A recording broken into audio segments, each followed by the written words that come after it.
you should already know what this is. And for those of you that aren't, just chill. See, we're gonna get down to the other stuff here in a minute. But what I'm always trying to get everybody to understand is everything is vibration. So before we do anything else,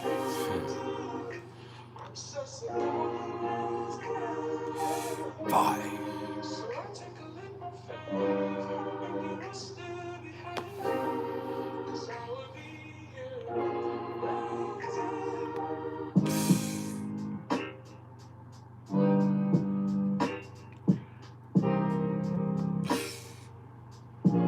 Everything is vibration.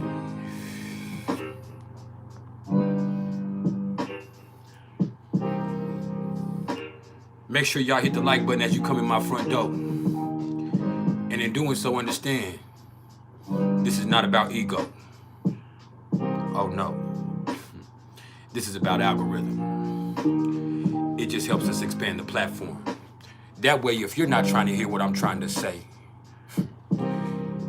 at least let us get out to the next motherfucker who is.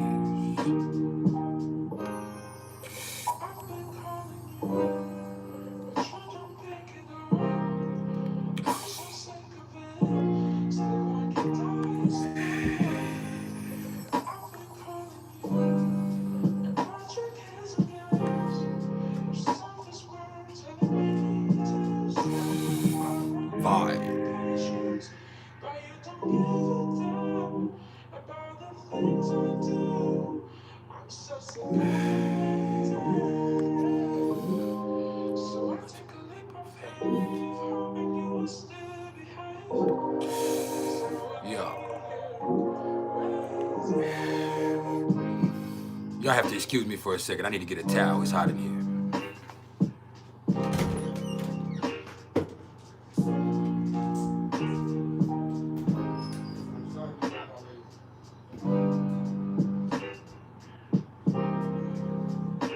Damn, it's hot in here.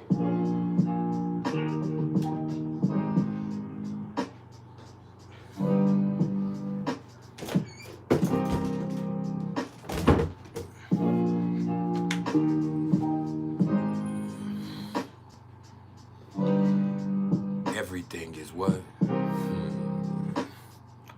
Vibration.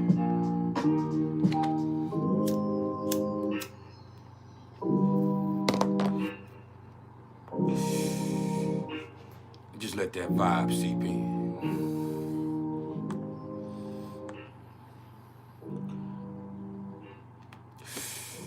Yeah.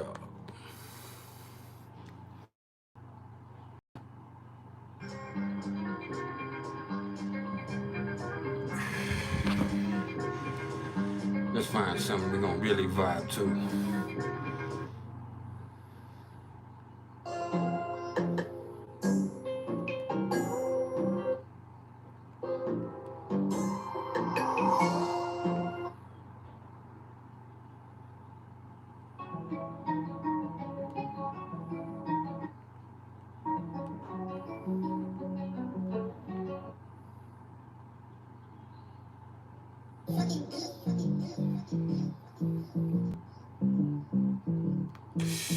If you haven't smiled yet today, now would be the perfect time to do so. Like right now.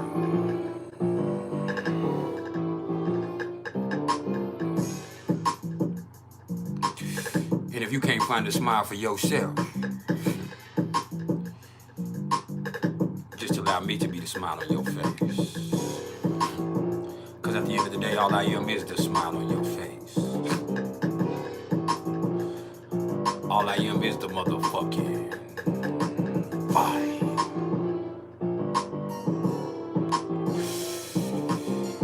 Yo, just like that.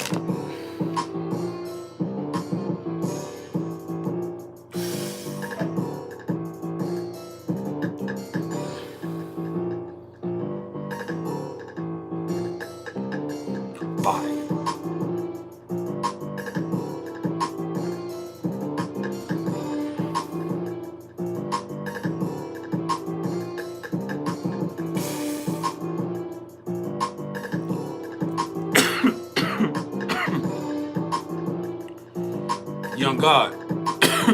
No, I did not make this.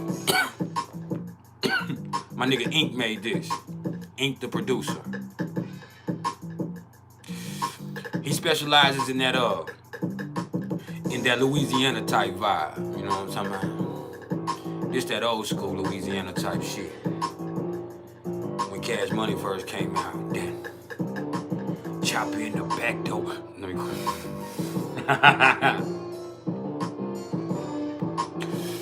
Mercury is in Gemini. Don't get it fucked up. My vocabulary is scary.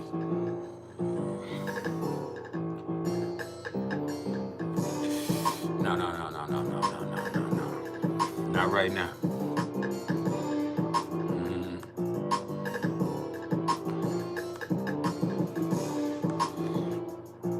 Serafina. How you doing? Bye. We're gonna let a few more people trickle in and then we're gonna get down to the nitty-gritty. And today the nitty-gritty is gonna consist of us going through the transits that are touching all of us. Maybe even conversating about the aspects that might be affecting you. And then we're gonna talk about Mercury being in Gemini and what that means for the next few weeks. And after that, we're gonna open the flow up for questioning. Because it is in times like these that conversation rules the nation.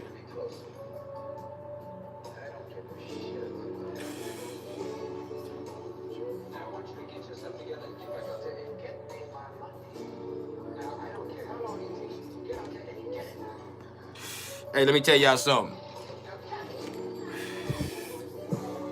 Gemini season will bring the pimp up out you. Every Gemini has a little bit of pimp in him. See, that's that axis of Sagittarius and Gemini. You know, pimp and preacher.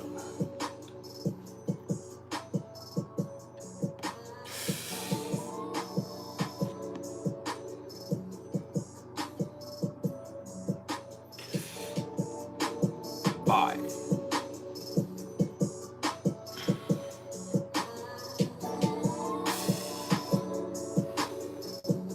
Fonz James, what's cracking?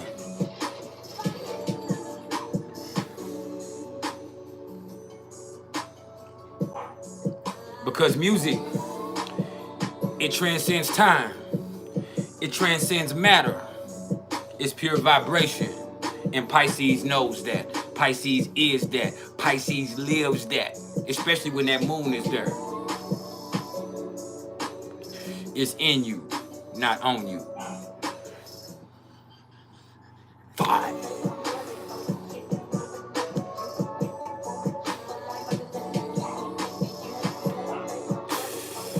Yo.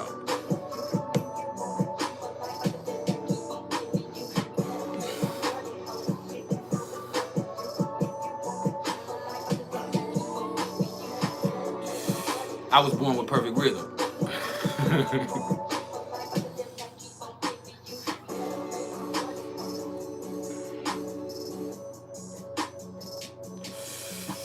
Yes, Sagittarius can be a pimp because, see, Sagittarius stands on principles more than anybody else.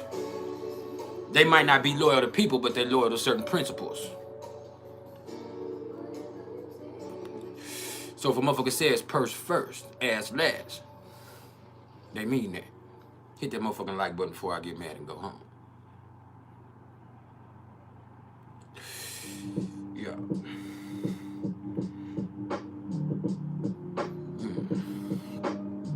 We finna talk about it. I need as many likes as I have people in my chat. And then we'll get it cracking.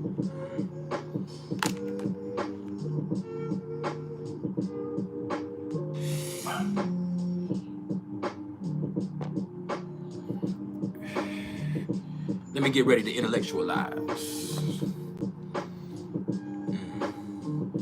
Can you see yourself?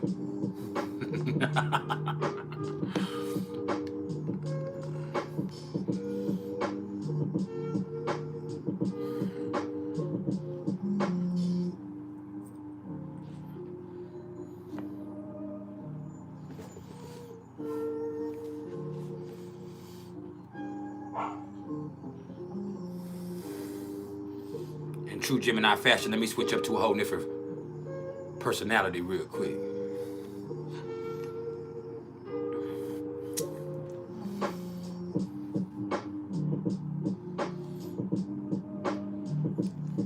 See, that right there has that Mac Miller type vibe to it.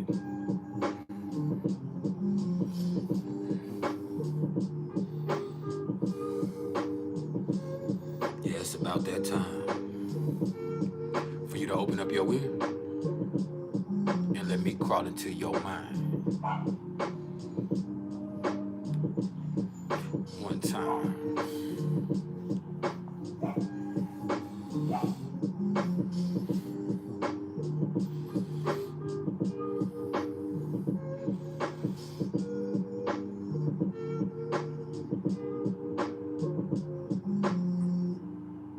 Canadian. What's going on in the islands? What's the weather like in Hawaii?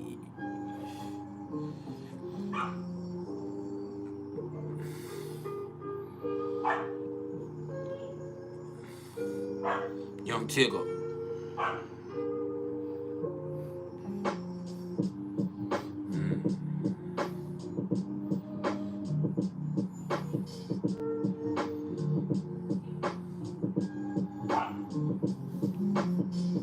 You have to excuse me for not coming live yesterday. See, I don't like Mondays or the Monday. Plus, I had shit to do.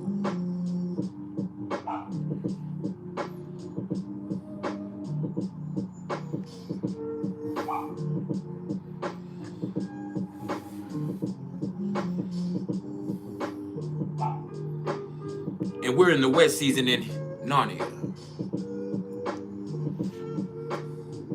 Darman Henry, what's cracking with you?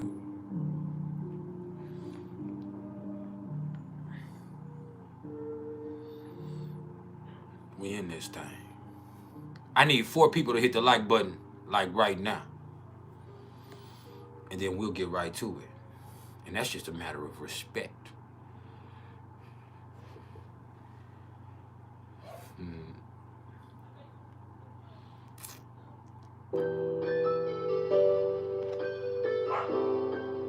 That's a little too serious for me right there. Hold on.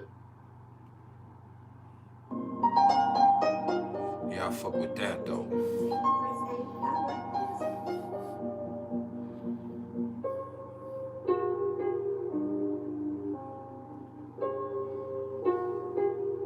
Yeah.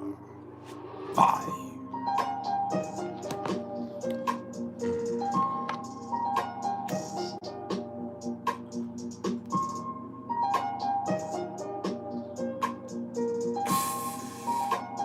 So, no, we ain't there yet. Y'all ain't ready yet. Where's everybody checking in from in the world? Tell me that.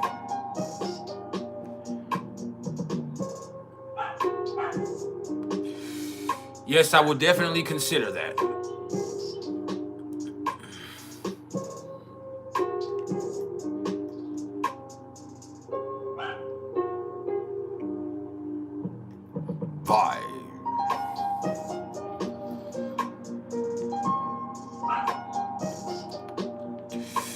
Florence James coming from Georgia. We got Young God coming in from Connecticut. Connect I cut.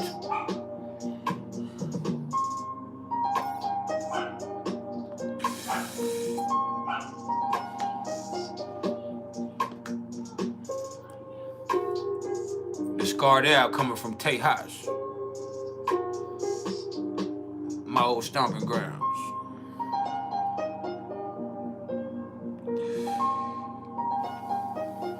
The home for which I never desired to return.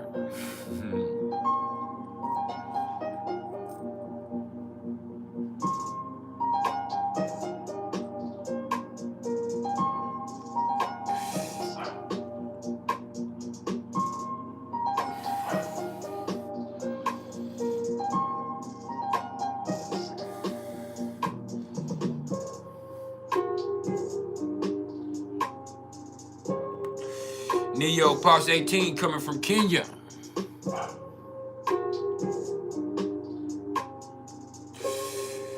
From that Fertile Crescent.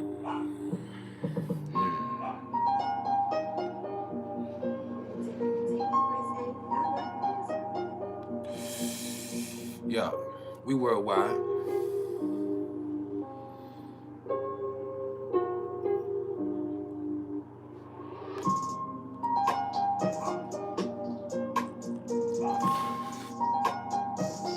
Just let that vibe seep in. We finna talk about it.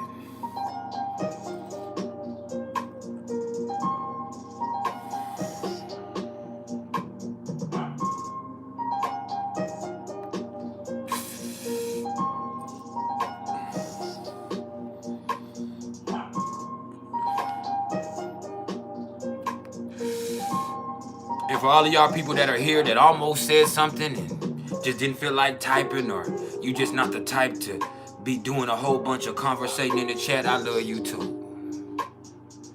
Because when I talk to y'all personally, you let me know that you've been here.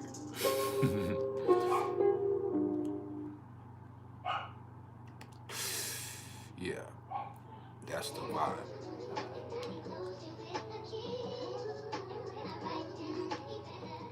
Now let's talk about what's going on cosmically.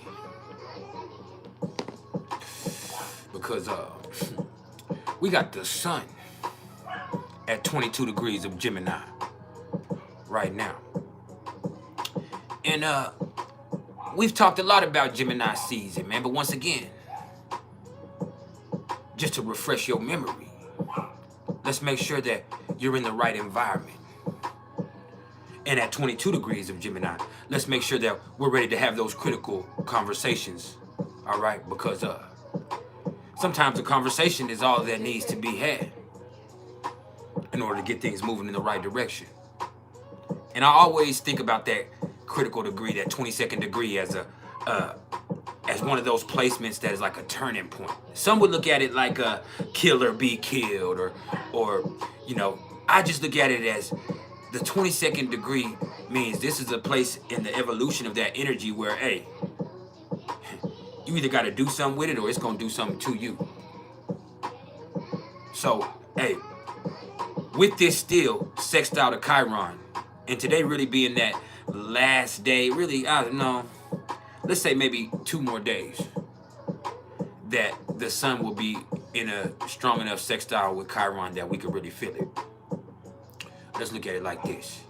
The sun in Gemini at the 22nd degree, sextile to Chiron. Hey, a critical conversation could be all you need to move forward. And that doesn't mean you got to be initiating conversations with everybody. That don't even mean it has to do with somebody else. Maybe it's your own thought process that needs to change, that needs to adjust in order for you to get away from a old worn out mindset, or to get past some bullshit that's been holding you down. Think about it like that. See, everything doesn't always have to be a conflict, but sometimes conflict is progressive. And not all conflict is abusive. Shout out to all the ladies and the gentlemen that are a part of STAR. You know what I'm saying? And I ain't gonna elaborate on what STAR is, but for those that are a part of STAR, I learned that from y'all. All conflict is not abuse. Sometimes those critical conversations is the best thing that could happen for a lot of us. Now, let's talk about the moon. Because the moon is now sitting at 29 degrees of Aries. And even though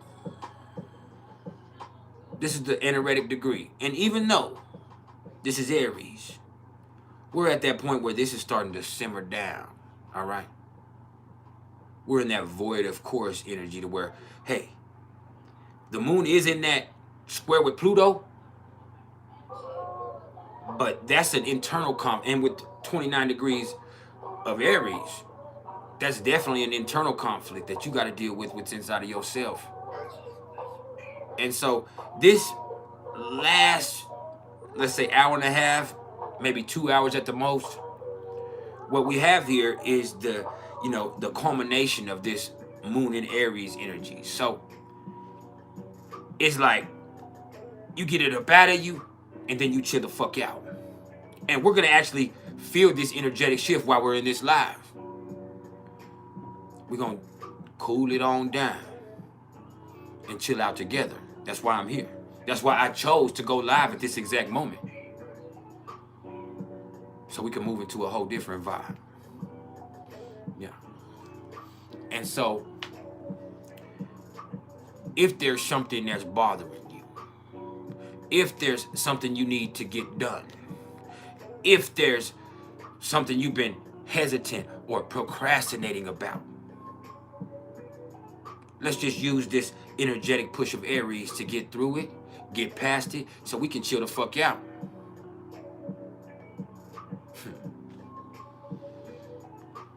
Yeah, once we get into this, you know, we'll be into this Moon and Taurus energy until late Thursday. Maybe even Friday. I'm not sure. I haven't looked, and I don't want to tell y'all and lead you astray. But, yeah, we'll be in this. And so, with this right here, right now, there might be some frustrations, or shit might seem more intense or stressful than it's been all day long or in the last few days. And that's just because we're at this 29th degree and the moon is in that square with Pluto. This is one of those critical, intense moments.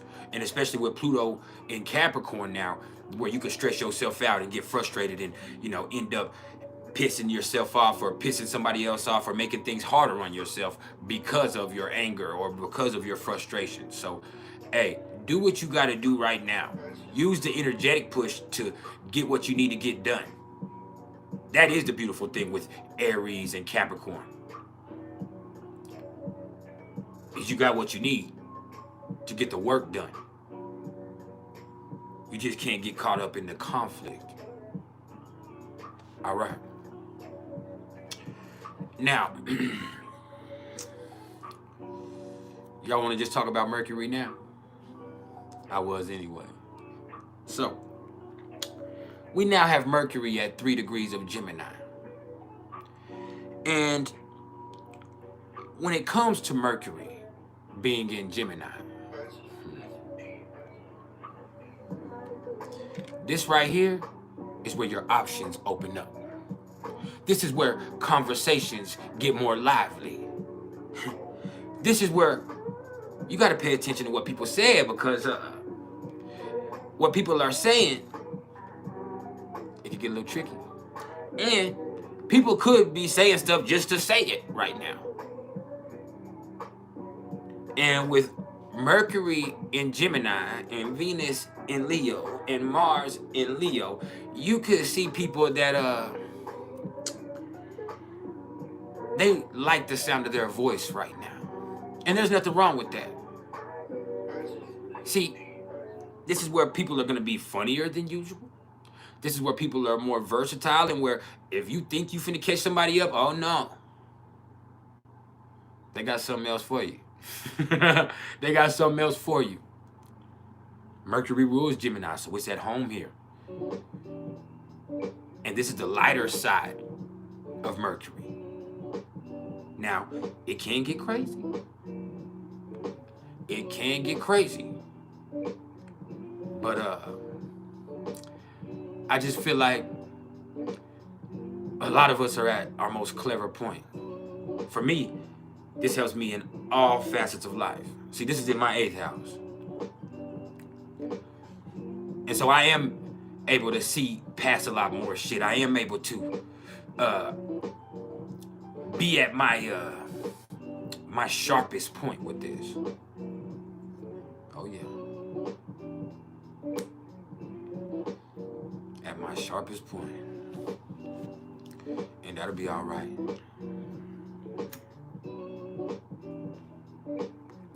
So what can you do with this energy?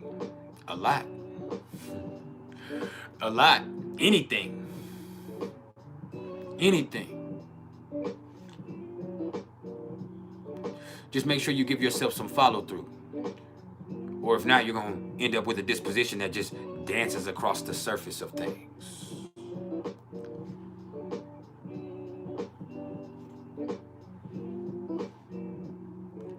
But, as I said before, this is where your options open up. This is where you can see so many different ways you can get something done. This is where you can also see that, hey, if you want to move around, there are several different exits. There's also where you see if you want to get something conveyed,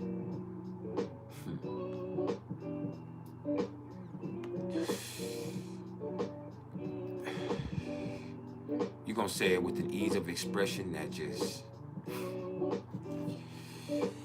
could be delightful to some, but confusing to others. Yeah.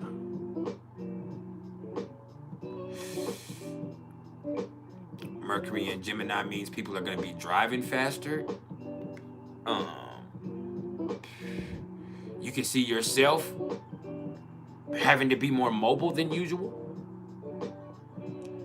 And that in itself could, you know, cause some minor accidents, some minor hiccups.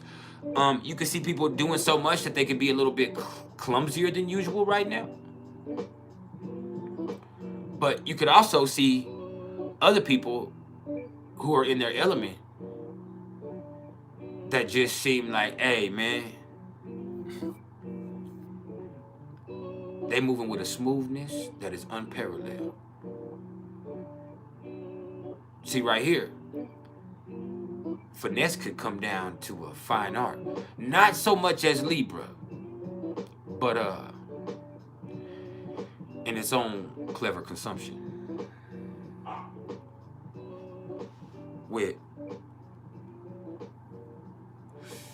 Mercury and Gemini, people probably be lying more than usual too. This ain't as bad as if it was Lilith or, you know, Mercury retrograde. But if we gonna be honest, the mind games, the lies, the plays on words,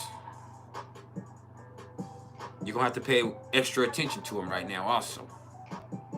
All right. See,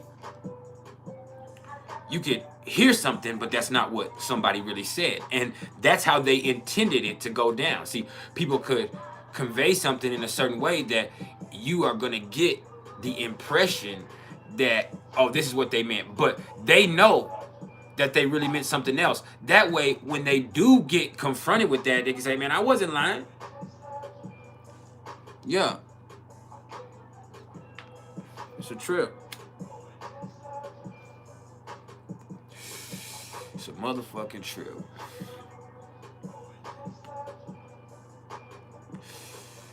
Now,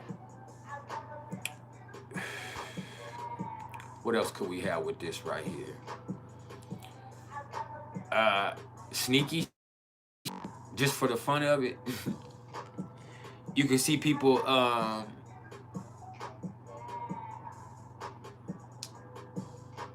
just being more verbal and talkative than usual. What's up, Samir? I'm doing excellent today. I feel excellent today. I have for the last few days. And I'm eternally grateful for that shit right there.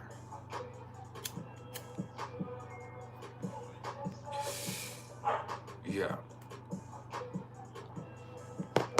Slowly, but surely, Lestat has started feeling like his old self again. Yeah.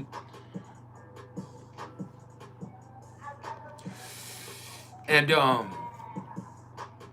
we're gonna have at least 3 more weeks to talk about Mercury being in Gemini, so we'll elaborate on it as we go through the progression of the energy every time that I come live. All right. But yeah.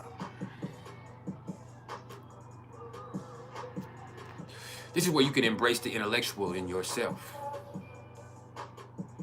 You feel me?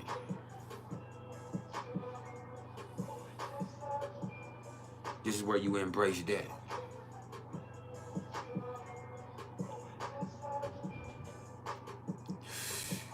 Happy birthday, Rebecca Towns.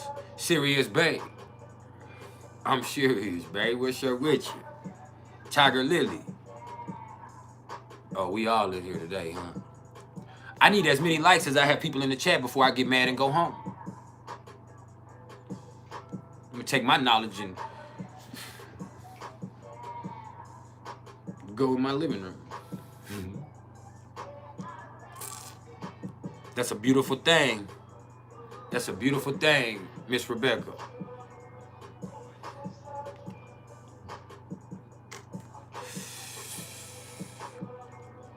I hope to make it there myself one day.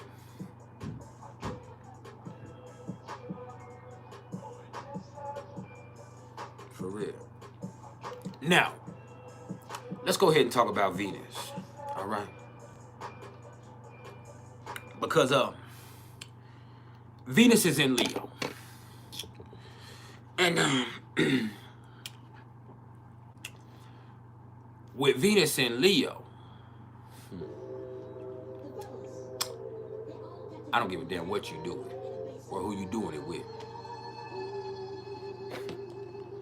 You better not be doing that plain, lame, same old shit. No. If you gonna do it with a flair. If you gonna step out, make them motherfuckers stare. I'm telling you, put your heart in it.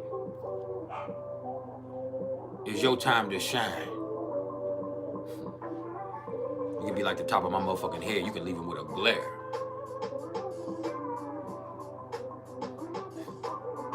But make sure you keep it authentic. That way, it can still be respected and admired even if it was bare.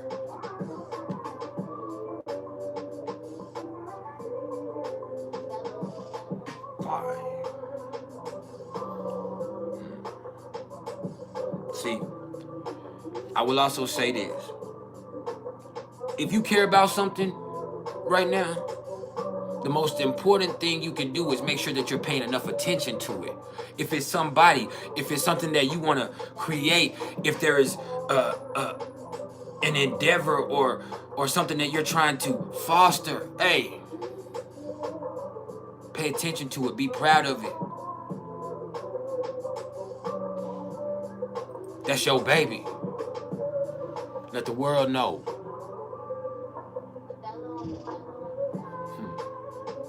And then also, when it comes to us personally, with Mars and Venus in Leo, and them slowly coming into that conjunction with each other, guess what? Confidence is key. Confidence is sexy.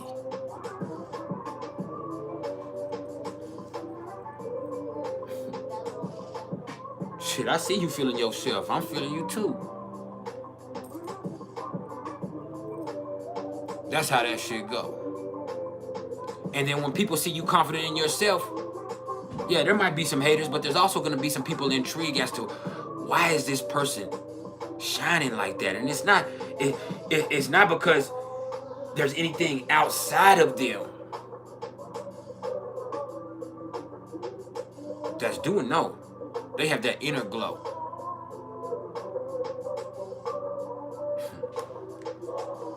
That's beautiful in itself. Divine Goddess, what's up with it? See, with Venus in Leo,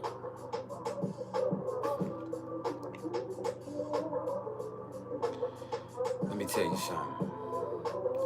Your creativity, your relationship energy, your business endeavors, they all just want you to put your own personal flair to it. They want to see you put your hallmark on it.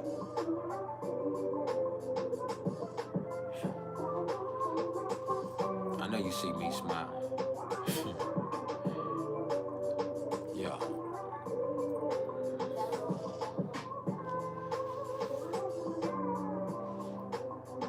We in this thing. Now, there is another side to this. if you're not paying attention to somebody that you care about, that could put some problems in your life. If you yourself feel like you're not getting treated like you should be treated, then that is something that you need to assess in your interpersonal connections with people. Because everybody needs to feel like they're something special. And unfortunately, not everybody can find that within self. I can, because I was kind of born like that with my moon being in the 5th house and me having Venus in Leo. I've never needed anybody else to validate me. I've never had a lack of confidence. Humility has never been my strong suit. I was a little fat butterball 6th or 7th grader that weighed the same in 6th or 7th grade that I do now as a grown-ass man. So I was a little chubby little sucker. But I walked around that school like I was the finest motherfucker in that motherfucker. And I would make fun of all the other chubby kids like I wasn't chubby. I was oblivious. And I now have been humbled through spirituality, but for me, I was oblivious to that shit. And because of that, I can also say I was able to put myself in situations that most people who didn't have the confidence wouldn't have been able to put themselves into. Like, that's real. Like, I dated people, I won awards, I did stuff that people noticed. Like, I remember when I was in 7th grade, they had this award in choir called the Devo Award, which of course is like a diva. You know what I'm saying? Which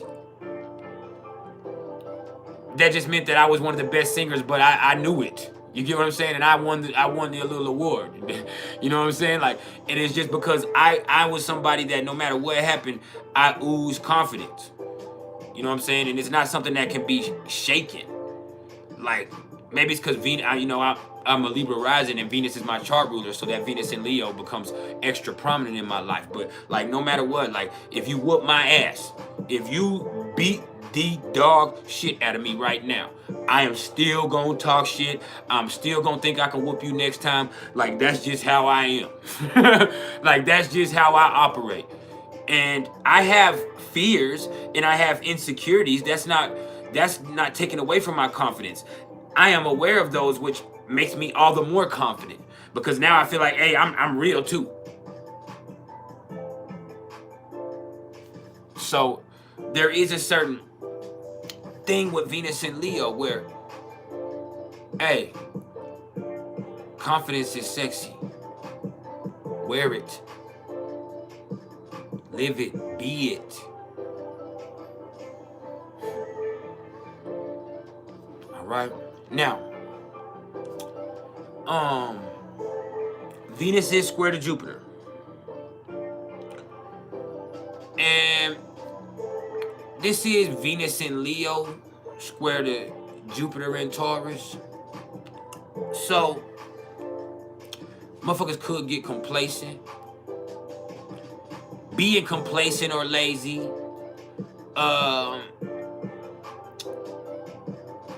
The conflict between that creative and beautiful and affectionate energy and that stubbornness and that tendency to want to make sure you play it safe with Jupiter and Taurus, that could come into play.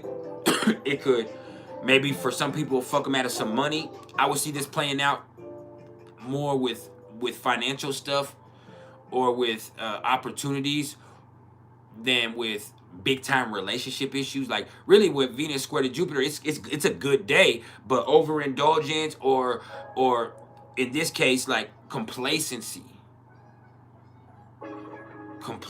like, or even getting too comfortable with somebody. Like, think about this, like in your relationships, like some people just get too comfortable in their relationships, and so that right there, that where you don't treat anybody like they're special anymore, where you just play it safe all the time, like you know what they like and you know you do the bare minimum. that right there, that could cause some issues that have to be confronted. But other than that, this is a beautiful energy in its own way. You have to get through that complacency. You have to get through that stubborn fixed square with Jupiter, with that right there, and just see that, hey man, it's worth it to put the effort in. See, there's that positive side of the square with Taurus and Leo. Like, it's worth it to put the effort in. It pays off. You'll feel more confident and proud through doing it. So let's look at our relationship matters and our business endeavors like that. We cannot get too complacent. We can't do the bare minimum. You know, and we also can't have drama going on through attention-seeking bullshit that threatens the safety of the relationships that we have. See, that's where I could have. Like, I have this Jupiter and Taurus in my 7th house, whereas Venus and Leo is in my 10th house. So me and the attention I get, or the way that I conduct myself, or just certain stuff that goes on with me showing out could actually, you know, cause some issues in my relationship, because it could bring up some jealousy or some possessiveness, or even some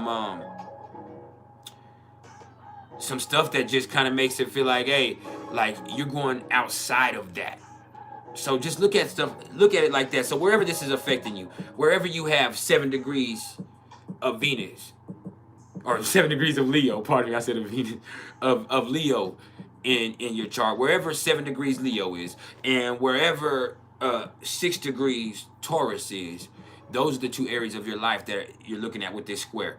And understand, this is Venus and Jupiter, so this is going to be one of the, you know, funner squares to deal with. This is going to be one of those best case scenarios when dealing with the square, because this is going to be something that's not going to be too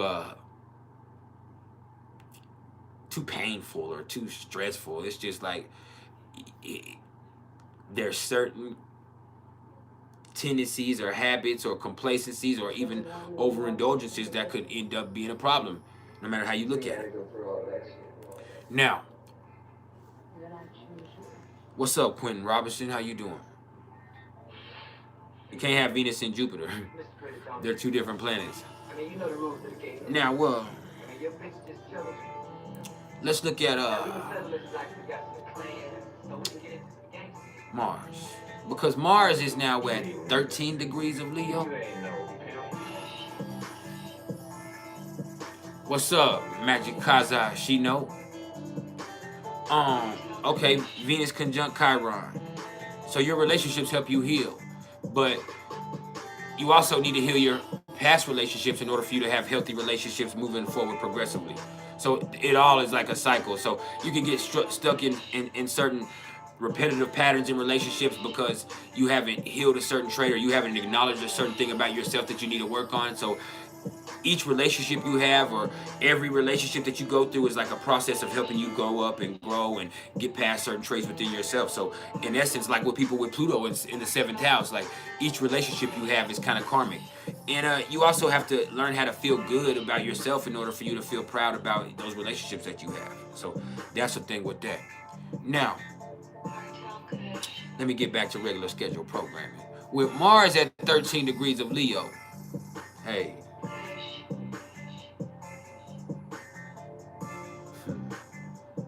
as I've been saying over and over and over again, and I'm going to keep telling you, the world is yours.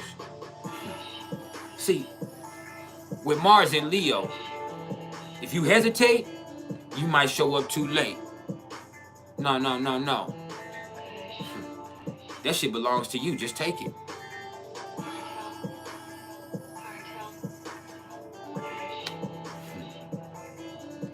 Yeah.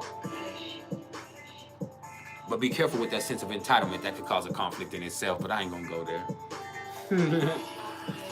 Let me say this also. You could always keep a better command of the field if you pay more attention to the details when you're dealing with Leo. And with Virgo being second after Leo, that's not something that's automatic. That's something that's a learned behavior. That's something that's gained. Teach you a little something.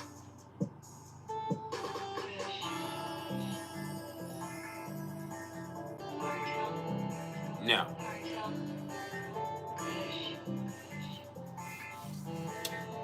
Mars isn't making any major aspects. Jupiter. Why do you? I didn't know what sign it was in. I was talking about Venus and Chiron being conjunct to each other. But Venus and Capricorn, it could say that. Well, in the 6th house, like shit has to be useful. Shit has to make sense for you. Like for you to get in a relationship with anybody, it's not even just till later on in life. It has to be something that you feel like is healthy and mutually productive for both of y'all. So it has to make sense rationally. No matter how you feel about fantasies and desires, like for you to get into a serious relationship with anybody, it has to make sense for you rationally, and you take those very seriously. And maybe it's because with Venus conjunct to Chiron and that being with Capricorn in the 6th house, maybe it's because people were hard on you when you were little, or you had a lot of work to do, or you had to be more responsible than most people when you were younger, or you just was raised up to where you was taught to have certain principles. Either way, how that goes, like that makes you the type of person that you ain't just fucking around for the fuck around. Like it has to make actual rational sense, and it has to be something that is going to be healthy and useful for both of y'all. So yeah, but you can stress yourself out so much that you need somebody to help you relieve that stress, with that being in Capricorn in the 6th house, because you can make yourself actually sick from stress with that a lot of the time. That workaholic shit and that stress and taking things so seriously all the time could actually affect your physical health adversely. So having somebody to balance you out, having somebody that helps you take that load off is a big thing for you. So that's why it's so important that you take your relationship seriously and you choose your partner wisely, because you really can't take much more stress. So I usually don't answer any questions to the end of me going through the transits, but there's a little insight on that. Anyway,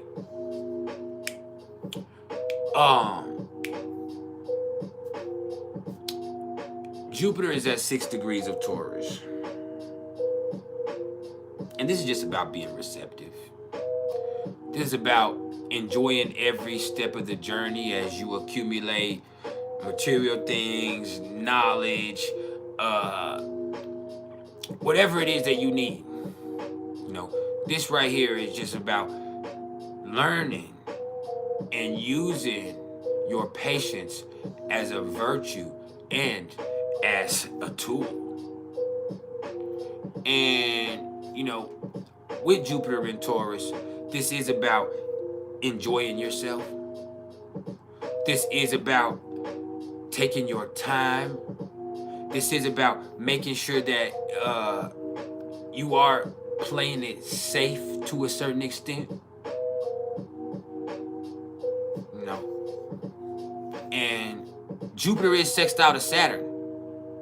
So in taking your time, in playing it safe, in being practical, hey, you are able to be creative in a way that you could actually build something that is, or make something happen for yourself through your belief and through your patience and through you staying in that right vibe that is really either profitable or really creatively worth a lot. Just worth a lot. So that's something to think about with yourself there with that. Now, and let's talk about Saturn, since we're already there.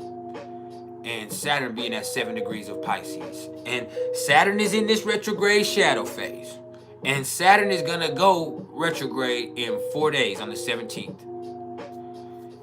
And I'm going to do a whole video on, or a whole live session about it here in a few days. But I don't want anybody to start tripping out, because I see a lot of people that don't know shit saying, oh shit, now Saturn's about to go retrograde. Retrograde is not bad for those outer planets, and especially for Saturn and Pluto. Like, that means it's going to ease up a little bit. Yeah, there's going to be stuff that you have to go over and assess internally. But a lot of those external events and a lot of that bullshit, like, that shit is about to ease up for a second.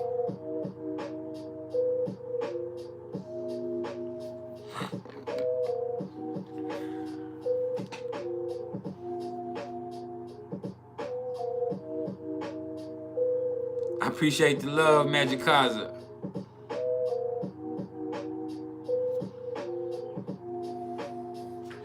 But man,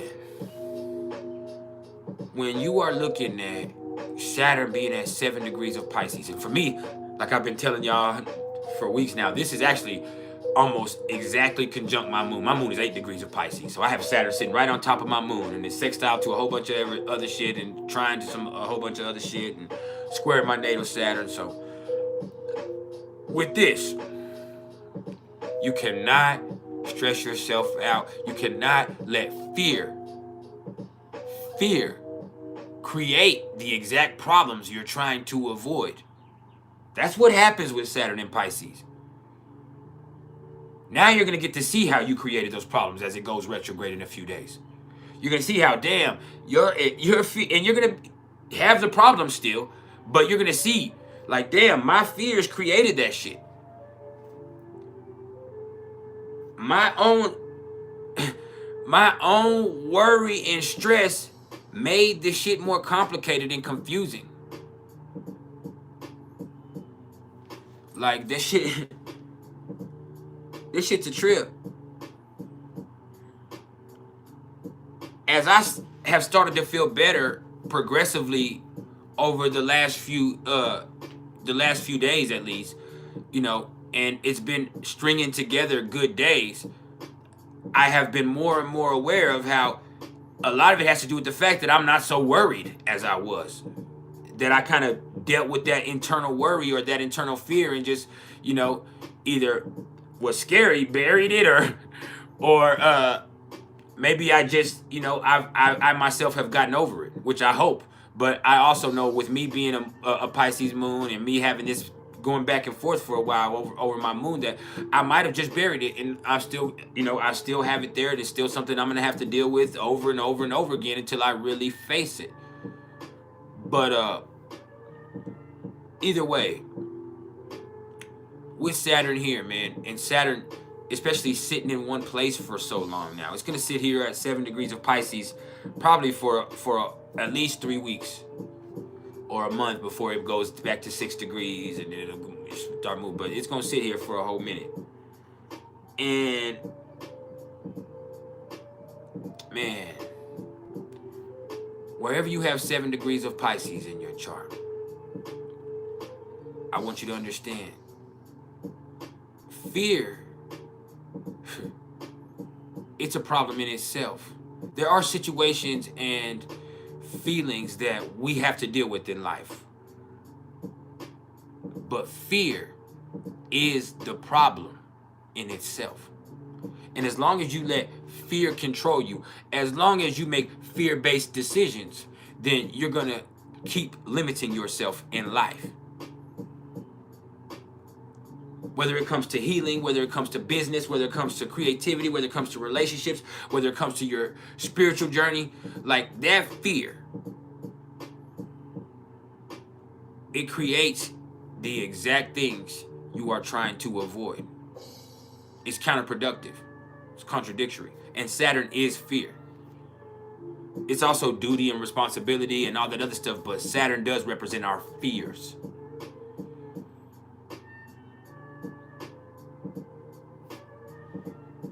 So let's look at it like that.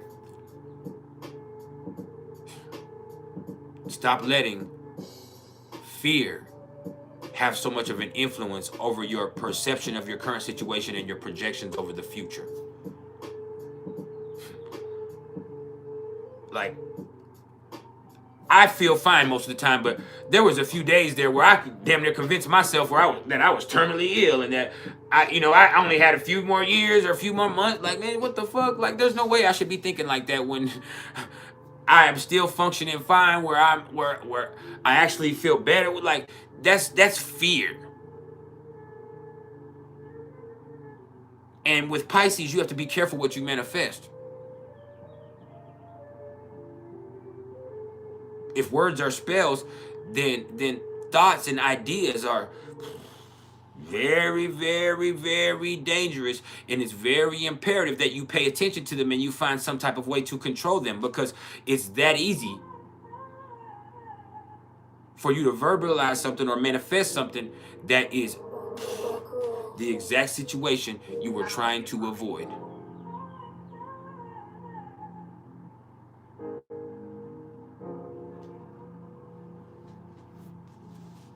Like, that's what that is.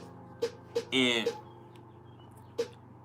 for me, I've stopped being worried about that, because that is something that I have faced. Like, man, like that right there, fear of death or dying. And see, for me, I'm not scared of the act of dying. You know, I'm not scared of dying. I'm scared of being dead. My ego is so alive and attached to this character that I've become, that spiritually I've even started to see that, like, I just can't imagine the world, existing without me being conscious of it. You get what I mean? And so that means one of my greatest fears is not the act of dying or transitioning. It's the fact that I might not be who I am. I might not be alive anymore. Like, I might be, you get what I'm saying? It might be like before I was born. And so, thinking that you're so special, especially with this being in my 5th house, which is interesting, thinking that you're so special that can't happen to you, or that you're so special and separate from that, like that right there makes you have this fear, and makes you want to, like, oh, I have so much living to do. No. You have as much living as everybody else, and that's a lifetime. Whether that lifetime was 1 hour, 1 minute, or 120 years. Everybody got the same thing. A lifetime. That's what you signed up for. And so, in me facing that, and me, getting past that spiritually, it has opened up my gift for me more. It has afforded me a level of understanding spiritually that I didn't have before. It has slowly but surely allowed me to start feeling better physically, because a lot of the time my fears was making me feel fucked up.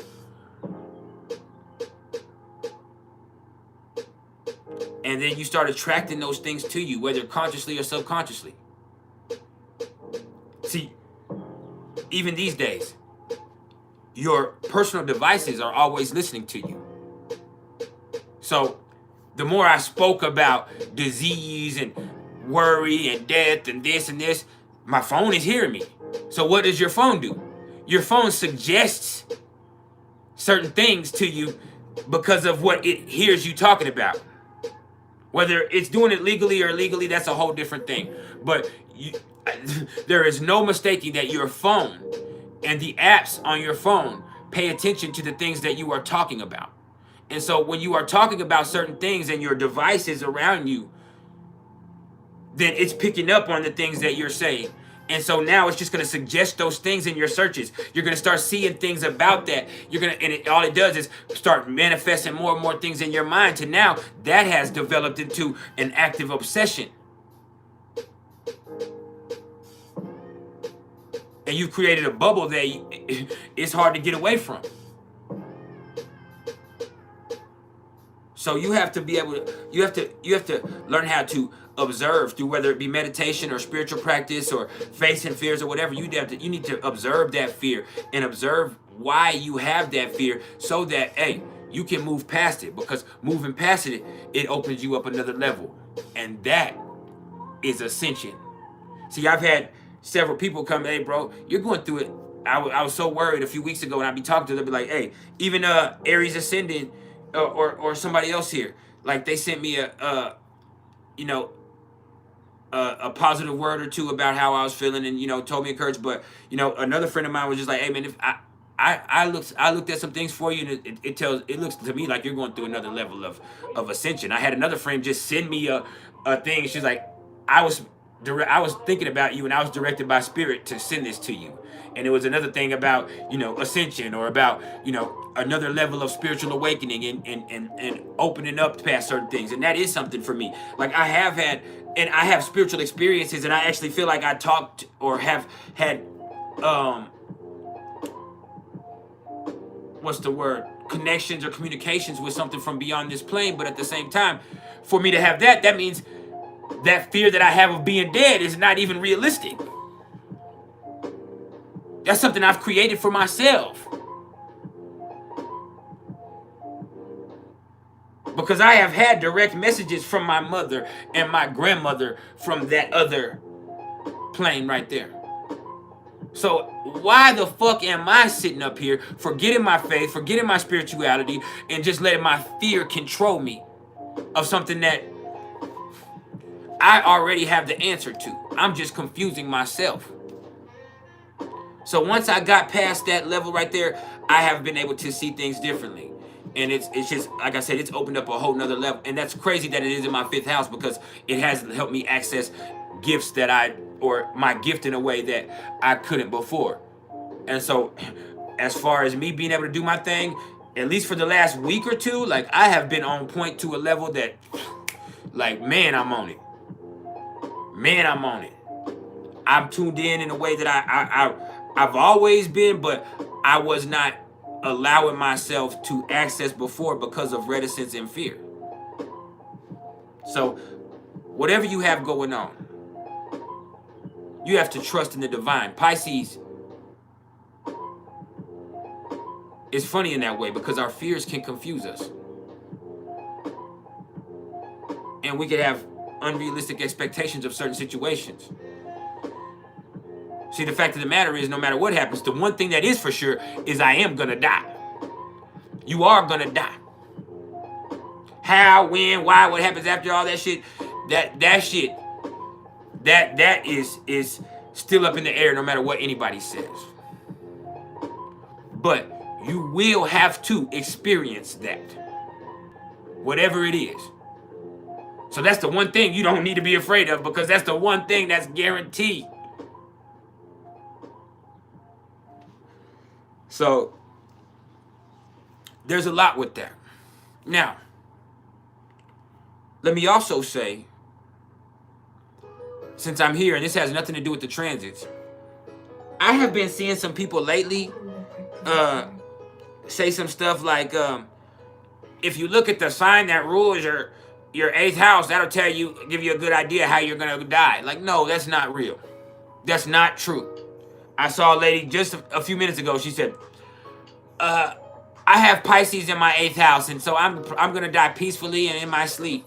And that's good to say that and project that onto you, and hey, that's cool, but that's not what that means. That's not what that means. The 8th house is just, it's ruled by Pluto, which is associated with death. And there can be death in the 8th house, but the 4th house is the final resting place.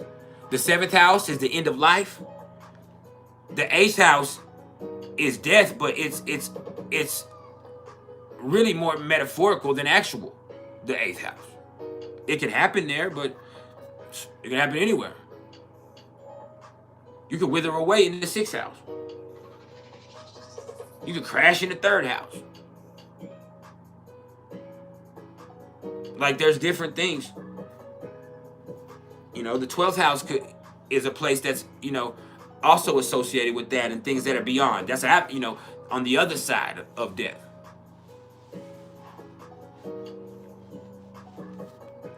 So for those people that are looking at that, I'm gonna be honest with you. I don't care what any astrologer says. Death is not something that can be just accurately predicted by looking at somebody's chart. And what usually happens is after somebody transitions over, you can then look at the death chart from that day, and you can see the triggering event that caused it, or the triggering aspect, or what could be the possible cause of it. But before the fact, predicting it, that's hard. Now you can look at somebody's stuff and you can look at somebody's stuff and say, well, there's a strong possibility of this happening. You need to be careful. But that's also unethical to do, because that is a projection onto somebody. You're now then putting that energy into their mix. And if it wasn't there before, that is now a dangerous thing. Because you are then keeping that person from operating naturally. So being an astrologer, if you ever have an astrologer tell you this is when you're gonna die, or like they're wrong in the motherfucker. Both projectionally, ethically, and really as far as accuracy goes. So you can look at the transits after the fact, but I would never ever try to look at your natal chart or look at certain progressions or transits and say, oh, this is what's about to happen to me, because that shit is just bringing that type of fucked up energy into your mix, and everything is vibration. So don't do that to yourself. And then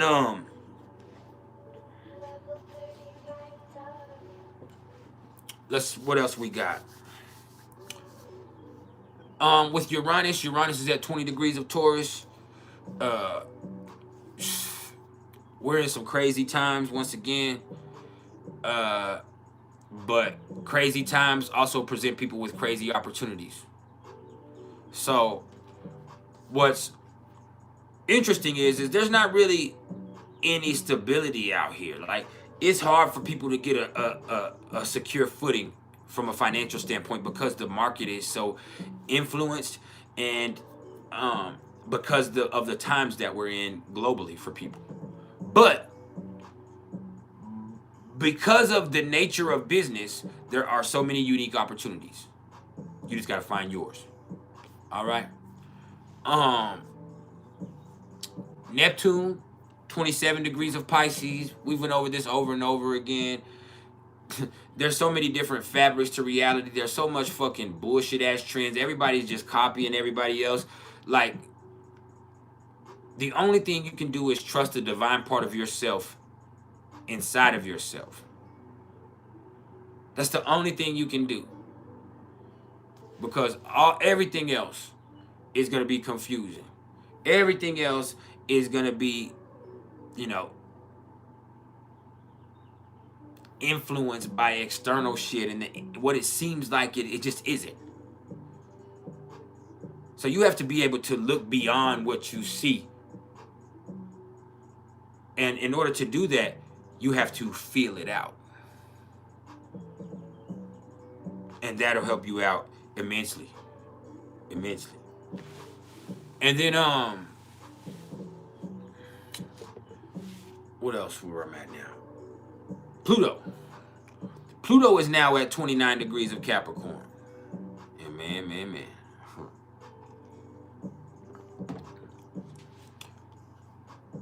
With Pluto now in Capricorn, and gonna stay in Capricorn until January. Look, man, you cannot stress yourself out over shit you can't control. What you can do is change the things that you can work on. All right?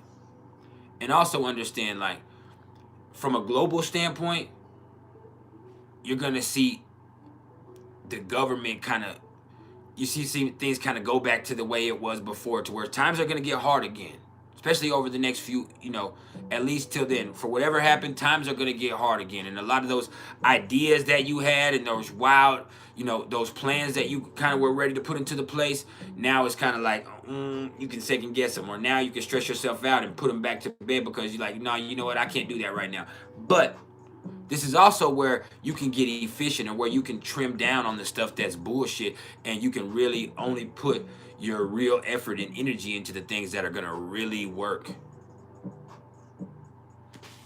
So you might need to break things down to the bare minimum again. But that'll help you out in so many ways by itself. Now, where else we at with it? Chiron, 19 degrees of Aries. We've talked about Chiron being in Aries for years now. Look, you got to hold yourself accountable for every action you take.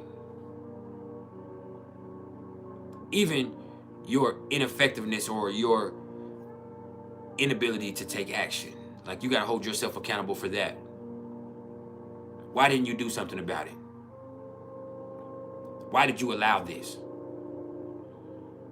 Because in confronting that, you can then move forward.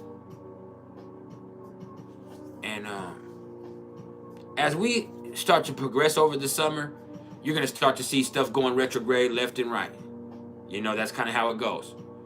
Saturn will go retrograde, and Jupiter, Uranus, Neptune, Chiron, they'll all go retrograde here before the summer's over with. And so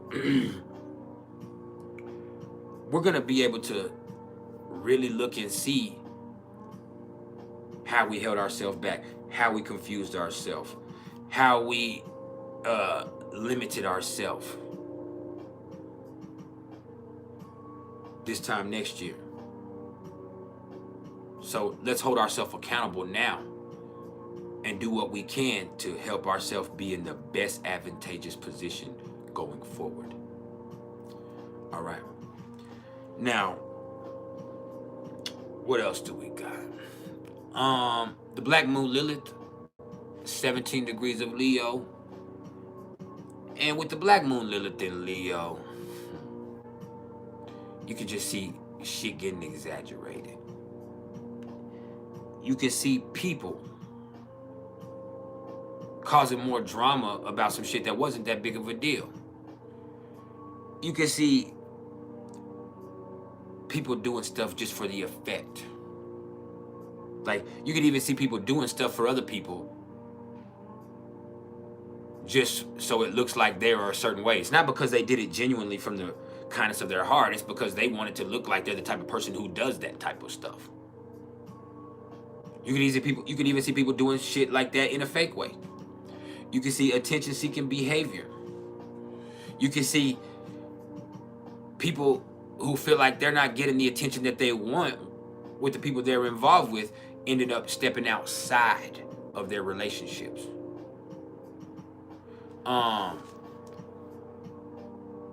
You can see pride and ego. And only by facing that false pride and only by dealing with ego can you develop a true confidence that sets you free from all of that other bullshit. And that's all Lilith ever wants you to do, is get free of it. Be confident and proud and free. Yeah. Like me. Now, the nodes are still at 3 degrees of Taurus and Scorpio. So, hey, value yourself. Value your life. Play it safe if at all possible, because, hey, death is out there. We've lost so many people.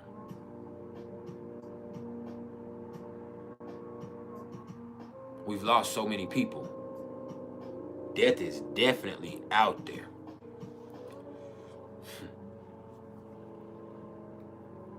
And so, value your life. Don't make it more complicated than it has to be. Play it safe if you have to. Enjoy yourself. Like, that's what you need to do. Because On the other end of that is destruction, death, dirty habits. And yeah, it can get intense and sexy, but it can also destroy you. Now, GB Reloaded, what's up? You said, what does it mean if you have a Cancer North Node and it's in the 9th house? I would say that, first of all, having a Cancer North Node means that in your previous lifetimes, you've always been a person who handled your business. You've always been a person who, you took care of everything. You might even had a certain boss type energy to you. You might have been responsible for a lot of stuff. So, with that there, like whether you were a teacher or administrator or you were the type of person who took care of or was in charge of a certain sector in your environment, like you know how to be responsible. Now in this life, can you learn how to be responsive to other people's emotions? That's a big thing. And so through spirituality, through finding your truth, through, traveling and learning and getting involved with things that you feel like make you feel good and feel optimistic, those are the things that are going to really set you free, instead of always feeling like you have to work and always feeling like you have to be responsible and always feeling like you have to take care of this and always having these little tasks that need to be done. No, what you need to do is be free of those expectations and learn to love yourself through your spirituality so that you can help nurture other people in a healthy way. So, hold on real fast. My kids are fighting. I gotta tell them to stop. Stop fighting. Chill the fuck out.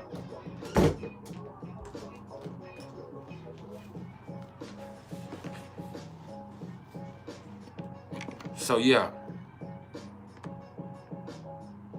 having that Cancer North Node in the 9th house just means that through spirituality, through teaching people stuff, like you help nurture them, and that's it also helps you, feel better about yourself, and as you feel better about yourself, you can thus help take care of other people.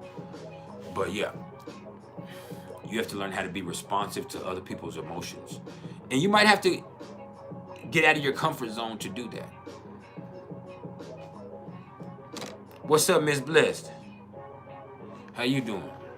Let me light my bleezy though. And as far as the numerology goes for today, we are in that 8 vibration. And it's interesting that the moon is going, or has went into Taurus by now, and we are now in that 8 vibration, because you need to embrace the boss inside of yourself.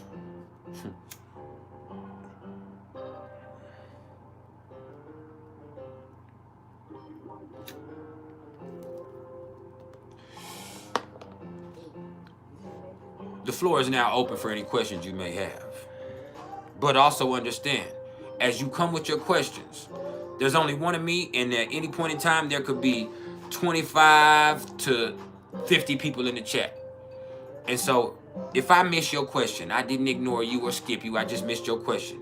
So what you can do is hit that super chat, or you can hit that Cash App, or that super thanks, or that super sticker, and I'll never miss your question. All right? And then it'll also be a fair energetic exchange. All right? Matter of fact, you can hit all of them anyway. And I appreciate the super chats and stuff, but I am gonna pin my Cash App to the top here for anybody that wants to send a donation, or anybody that's about that energetic exchange, because YouTube takes like 40%, maybe more than 40% of everything that's given here in these chats. And so I do like to see my shit go directly to me. And I do have PayPal and Venmo in the description also. But it's easier for me to just put that cash tag at the top here and pin that than anything else. But I don't expect anything, and I'm here to help anyway. I love everybody, and I want to share everything that I can.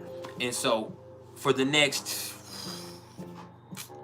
at least hour, maybe an hour and a half, I'm going to be here answering any questions that you have about your chart or about numerology or anything else I can help you with.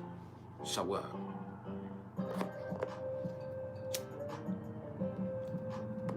in truth, Mercury in Gemini fashion. If you got questions, I've got answers. I appreciate that, Kane.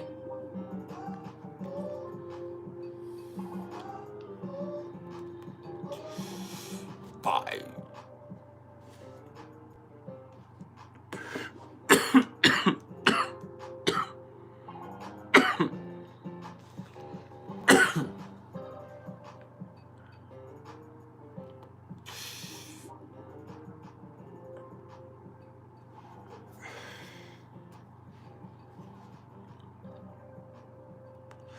Moon Lily says she wants me to do a collaboration with the Peace Dealer. Shout out to the Peace Dealer. I don't know about that, but we'll see maybe one day. Shout out to the Peace Dealer, though.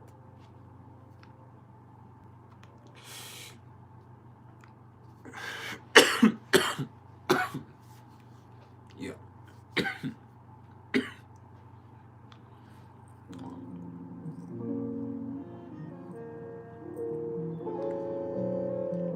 Venus trine your ascendant, or their Venus trine your ascendant in Synastry. Oh, they're very much attracted to you. That's what that means, young God. Like you are very attractive to them, and vice versa too. But like more than that, like you appreciate them. Like there's an attraction and an appreciation with that Venus trine to the ascendant. Yeah. That's the beautiful, beautiful thing to see. Attraction and appreciation.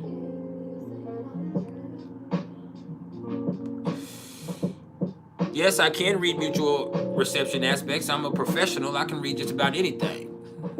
If I see a mutual reception, I would speak on it.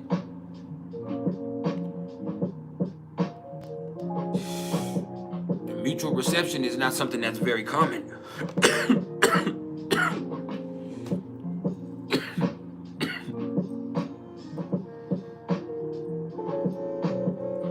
Quay.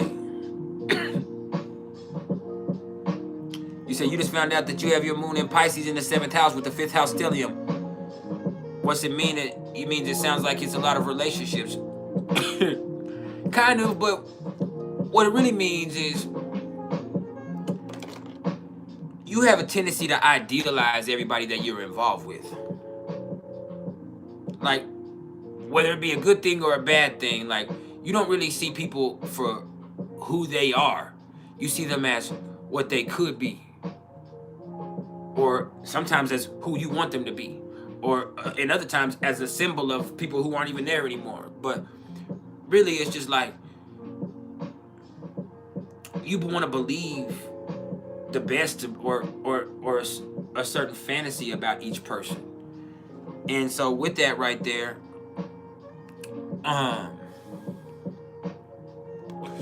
you could get into a lot of situations. You could get into a lot of situations. You know, Quay, like, it's like as soon as you get involved with that 5th house, especially stellium, like when you get involved with somebody, it's like, man, you be on them, you be feeling them, and it's like, man, like, you be ready, but then it's like, the glasses come off at some point. Like, you always end up starting to see somebody like, man, that motherfucker is not. And a lot of times it's not even you too. Like some people, they can lie to you or they can show you some or part of themselves that, you know, is not the whole of their character. So you get hung up on that. Like you build an ideal or an ideal off of that with that person. And so you're like, oh, this is who that person is. But then the more they show you, the more you like, man, this motherfucker here is crazy than a motherfucker. Like, it's not really delusional. And people are going to say that about Moon in Pisces anyway. Especially in that 7th house. It's not really delusional. It's like you see people's potential.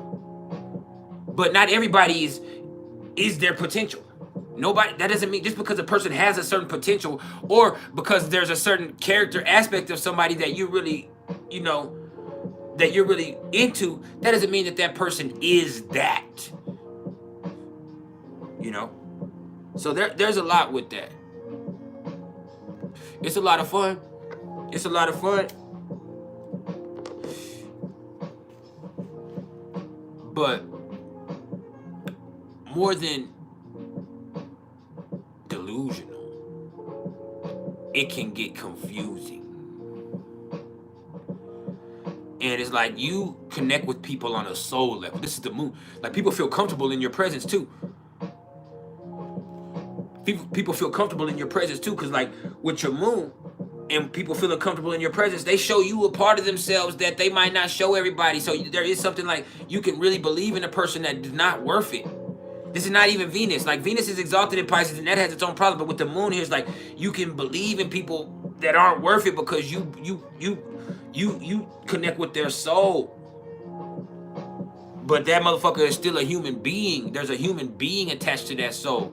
Sometimes a conflicted or an afflicted human being. So yeah. It's just like you meet somebody, and I'm going in on you, but you meet somebody and like you find a part of them that you really vibe with that moon in Pisces, because that vibe is everything. You don't even care how much they look alike or what. Like you be like, you meet somebody like, man, that vibe was right. But that was a moment in time, that vibe. Especially with that 5th house stellium. So you can get caught up between those moments in times, and you can build an ideal off that moment in time and end up being connected to a person longer than you should have been connected to him, instead of it just being an experience.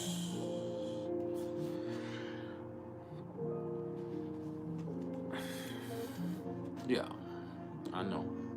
I can't wait for you to get the reading either. I need the money.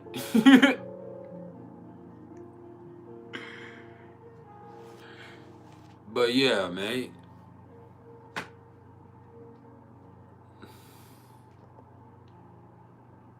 "13 Moon Lily." You said Saturn and Uranus in Sagittarius, Jupiter in Aquarius. Correction on what? Hold up, what did I miss? Oh, you said Jupiter and Uranus in a mutual reception in the 3rd house. Oh, Jupiter. Let me go back down here now because you changed it. Saturn and Uranus in that mutual reception in the 3rd and 5th house, Libra rising. I mean, and then you change it to Saturn, Uranus, and Jupiter. Well, all of that, the 3rd and 5th houses, you know, the things you experience, the unique stuff you go through, like, and with that mutual reception, like, let's look at it like this. Like, first thing, that means you're getting hit with that energy the same way in different ways. Like, you get what I mean? Like, it's like you're getting hit with it several ways, but it's the same energy just playing out in different ways too. Like, so with the mutual reception there in the 3rd and 5th, you know, and it being you have you have all 3 involved, right? Because you got this correction and now it's confusing me. But are all 3 involved? Now I'm real confused. So are all 3 involved with both with Saturn, Uranus, and Jupiter? Or are you just saying okay, so Saturn and Uranus in Sagittarius in your 3rd house, and then with Jupiter in the 5th, right? You're fine, people. Hey, that's you're fine. This is how this is. So, and that's Jupiter and Aquarius in your 5th. So let's just look at it like this. Like, your brilliance and your unique genius, it really develops over time because of the unique situations that you have to adapt through, and all of the, and it's fun too, but like there's so much crazy stuff that happens, and there's so much stuff that you have to adapt to, and there's like you have developed a really, really unique skill set and a really unique genius for, you know, being able to, you know, be wise beyond your years and adapt to things, and, you know, and still, you know, have answers intuitively to stuff, because like it's fun. Not only is it fun to you, but it's also because of the things you go. And there's so much more to it, but that's the basic rundown to it. So, I bet you have some 5s in your numerology somewhere. I bet you have a 5 in your numerology somewhere with that. But you hit me with 3 yeses. Basically, I mean, that's what I get from that spiritually. Is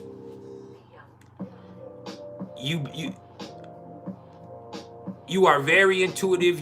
But that shit does take time, and you do experience certain stuff, and it's not like me. I have Neptune and Uranus in my 3rd house, but Neptune is in Capricorn, so that would add that vibe a little bit. But I have Uranus and Sagittarius in my 3rd house. All right. And so I do have unique gifts mentally, and I am very intuitive, and I do, have access to things sometimes that I didn't even know I have access to answers wise, but it's not because of it's not connected more or less to my Jupiter. Uranus is, but that isn't. Uranus is actually square my Jupiter. Yeah, this is like I played this before too, but I play this all the time. But this is actually like a sample from like some Tribe Called Quest type shit. You know what I'm saying? But I can't say it because it ain't clear.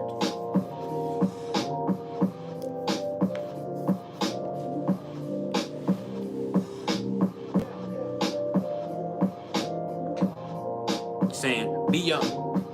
But it's saying other stuff in there too. But anyway, with me, a lot of the times, whether it be overdoing it or false expectations or confusing myself, that can get in the way. With you, with that mutual reception and that going with that sextile with your 5th house and that going on there, that just right there, like, man, like, you are genius, like, in your own way, in your unique, very, very, very different way than everybody else. Like, you are a fucking genius, and that makes your life more fun. It makes you have a more open mind to experiences. It makes you freer than other people. But it all boils down to you having an open mind. But that open mind is not natural for you, because for you with Saturn there, you have to. It develops over time because you need answers. So yeah.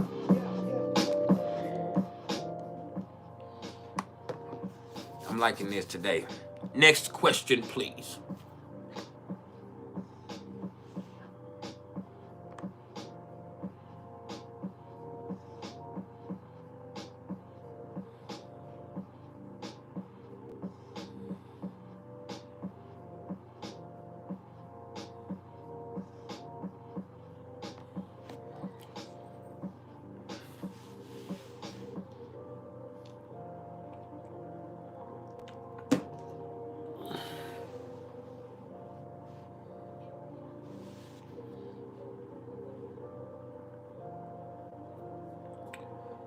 Yeah, having that Neptune in the 5th house and having your moon and Pisces in the 5th house would probably be kind of similar. Probably not going to be as intense as having your moon and Pisces in the 5th house because it's Neptune and it's so far away, but it's going to have a similar effect. But yeah, you got to be careful with that feeling so special that, like, you feel like stuff that happens to everybody else shouldn't happen to you, or it can't. You know what I mean? Like, that shit can be very dangerous.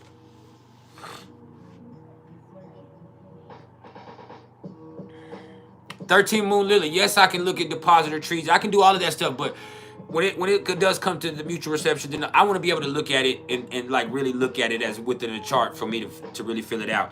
Because here, when we start talking about all this different stuff, and when people say, or this being the depositor, this and this and this and this and this, like, it's gonna confuse me, especially when I'm looking at everything else coming through.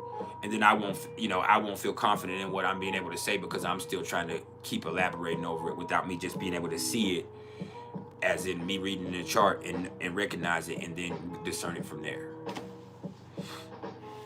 Now,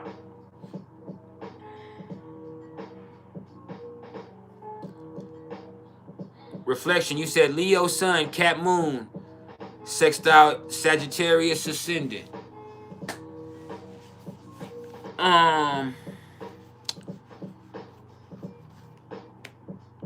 Your positivity makes people believe in you. It helps you accomplish stuff. It keeps you confident, you know. But also with that Cap Moon, you know, there are some times where you can be pushy, or you can feel like you're competing with people, or you could be comparing yourself to other people and what they have going on, and you just don't need to do that. Like, that's the only thing that will be a problem with any of that. But other than that, you know, that positivity, your willingness to learn from that Sagittarius ascendant. See, with that Sagittarius ascendant, like, you just want to learn from every situation, from every relationship, as I kind of told you in your reading. Like, everything is a learning experience. Everything is, and so that's why you're never fucked up about anything. So because of that, it allows you to be creative, and it allows you to be a fun person with the Leo Sun. But it also, with that Capricorn Moon in a certain way, and if that is, you know, one of those distant sextiles that you have there, that it gives you what you need to keep pushing forward. It allows you to have the impetus to push forward. And so that's beautiful in its own way.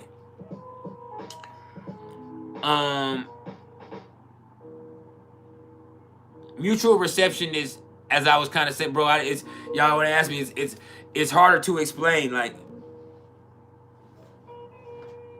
the mutual reception means like if something is getting hit both ways. An energy is or two placements, or sometimes two or three placements are getting hit with that energy the same way in different ways.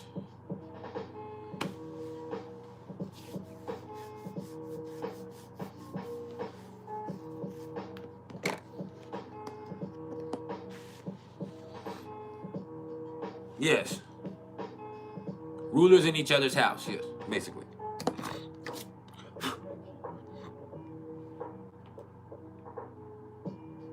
Like, for instance, just to clear it up for her so I could get what you hear. Like, earlier when 13 Moon Lily asked me about it, like, she asked me about Saturn and Uranus in Sagittarius, but with Jupiter in Aquarius. You get what I'm saying? And so Sagittarius is ruled by Jupiter, or Jupiter is ruled by Sagittarius, but Saturn and Uranus, or Aquarius is ruled by both Saturn and Uranus. You get what I'm saying? That's what. See, when it gets confused trying to explain it, but yeah, Saturn and Aquarius. Aquarius and Capricorn are ruled by Saturn, but Aquarius is ruled by Saturn and Uranus, and so Jupiter is ruled by Sagittarius. So there's that mutual reception. It's getting hit both ways, but it's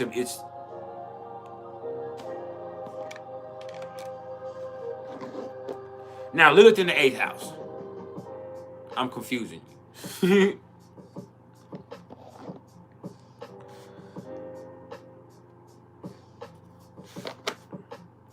But that's also not the only way that a mutual reception works, though.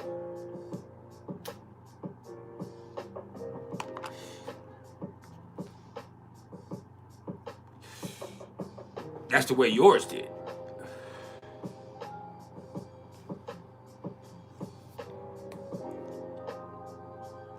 But I don't want to get into all of that, I already said. Because I'm going to confuse myself trying to explain it to y'all.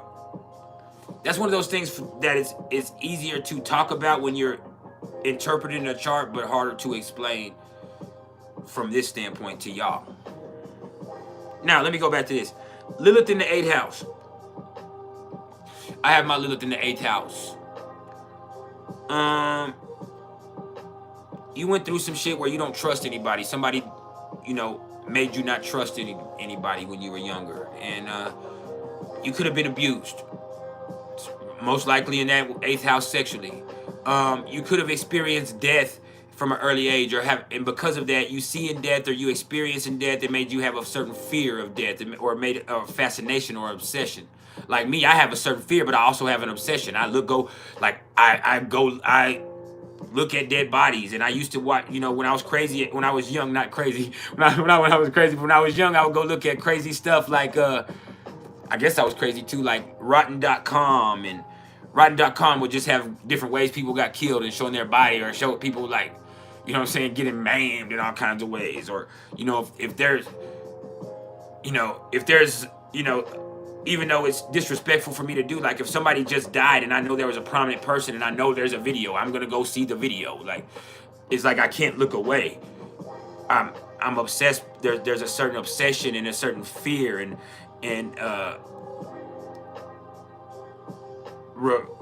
repulsion with death also.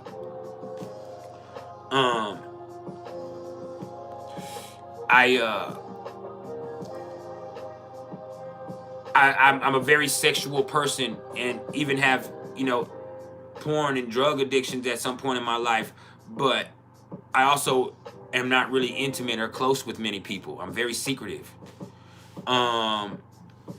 People with Lilith in the 8th house can have people that are really jealous of them, or have people that have secret vendettas against them, people that want to fuck over them because of how they made them feel, or because you hurt their feelings.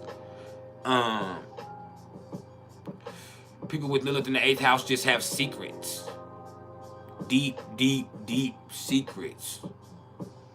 Like, and they're also secret keepers. Like, they have secrets about other people. And sometimes people with Lilith in the 8th house, they can deal in secrets. But another thing with people with Lilith in the 8th house is, with Lilith in the 8th house, you could also have some type of inheritance and you fuck it off, or somebody's fucked you out of it. Like, you could have insurance money, or you could have something coming to you and somebody fucked you out of it, or you end up owing it to something or something like that. You could have debt with Lilith in the 8th house. Not death, debt. Where you owe people money. Big time debt. You could also be the type of person that could fuck people out of their money. You could get cases like and go to jail, like for fraud or forgery, or for, like for me, I took all that jewelry from a jewelry store. I hit a jewelry store for over $100,000 worth of jewelry and ended up spending 10 years of my life in prison.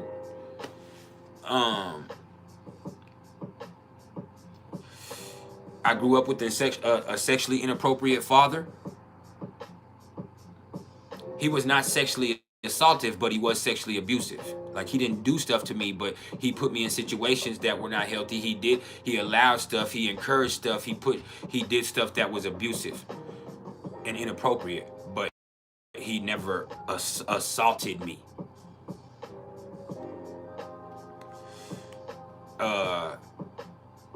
I grew up, you know, with Lilith, especially with Gemini there, I grew up being really sexual from a very young age. I was very, what we black folks would call mannish. I was a nasty little ass kid because I was exposed to sexual things from an early age. Like, because of that, I was the type of kid that you got to watch me around the little girls when we're playing around. You have to watch me. Like, because I'm going to probably introduce some inappropriate shit into the mix, because that's what I was introduced to as a child. Like, I was that type of kid. Like, yeah, we finna play hide and go get it, and I'm finna get it.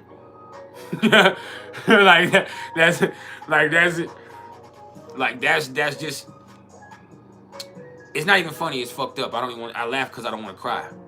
But that's just kind of like my plight. I found my mom dead when I was 13. I have the Black Moon Lilith in the 8th house. You know, I saw it. I spent time in a house with her dead body before anybody could come help us. So I was looking and messing with the body and freaking out in there. Like, it's an experience. I saw my friend drown in front of me when I was 9 years old before that. And it really, you know, was almost my fault. You know, I just, like, it's just like, man, like death, like, I'm very, when I get into that energy, I used to be very, when I was young especially, I used to be very sexual. Like I was never faithful. I was very sexual, and I still wasn't intimate with people. I was great at sex, but that didn't mean I was having true intimacy with people, as I've explained to y'all before. And it's because I just that's not how I looked at things. I looked to, and with Gemini there, I also looked to use people.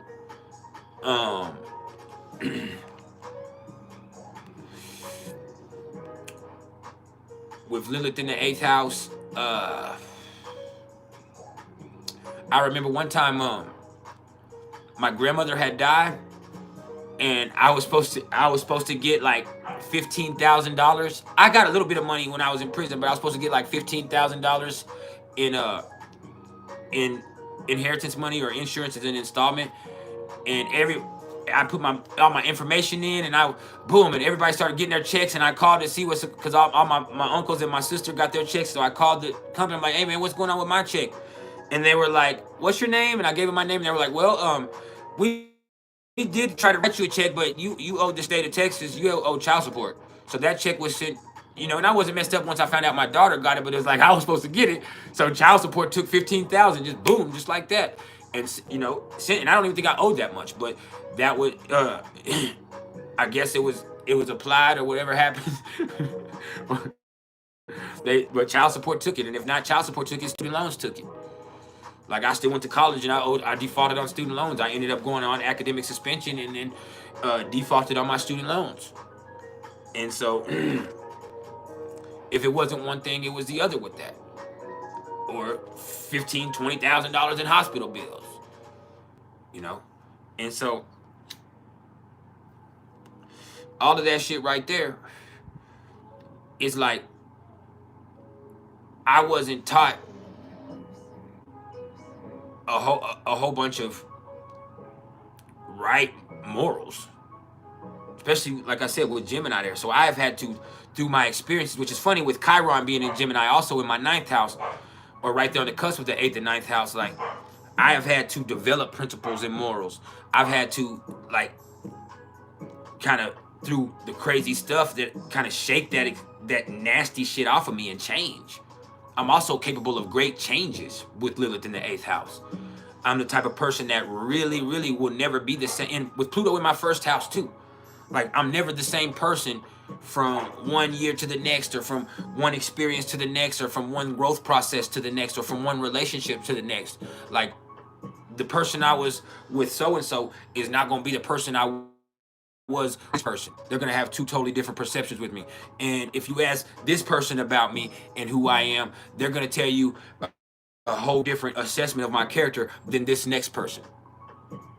And it's because me, from an internal standpoint, like I'm always just transforming. I'm always changing. I could never be the type of brother that says, hey, I'm still the same. Like that's not me. I can't say that, because I have Pluto in my 1st house, because I have the Black Moon Lilith in my 8th house. I'm not the type of person that can say, I ain't never changed. I'm still the same nigga that I was since back. No, I'm not. I'm not, or I wouldn't be alive. And to be honest with you, like I hate the type of person that I used to be. I understand it, but I have extreme resentment for the person I was. I resent that I wasted so much potential. I resent that I fucked over so many people that cared about me. I resent that I spent so much time like caught up in bullshit. And there's still so many secrets too. Like there's still I tell y'all a lot of stuff to where people like they're amazed sometimes at the stuff I share here and I share on my channel. And so with the stuff that I share, like there's also this thing where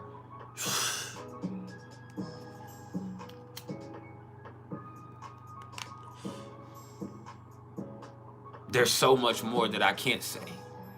I won't say. Because I'm ashamed of it.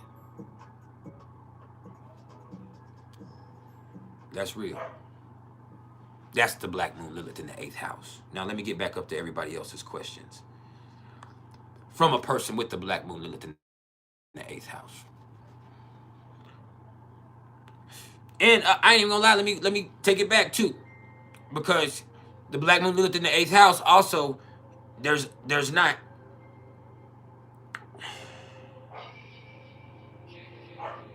well, there is, there's like, not jealousy with the person like me, like, but there's covet. Like, I remember my best friends, like, they've had to overlook it several times because I messed with their girl. So, I mean, a couple times I just took my friend's girl. Took her girl, made her my girl. Right in front of their face, and then told them about it.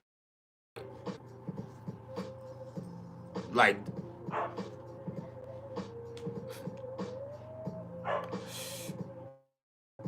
that's how I'm rocking. And people are attracted to me sexually like that. I have the black moon Lilith in the 8th house and Pluto in the 1st house. They can sense that. I give off a certain sexual provocativeness.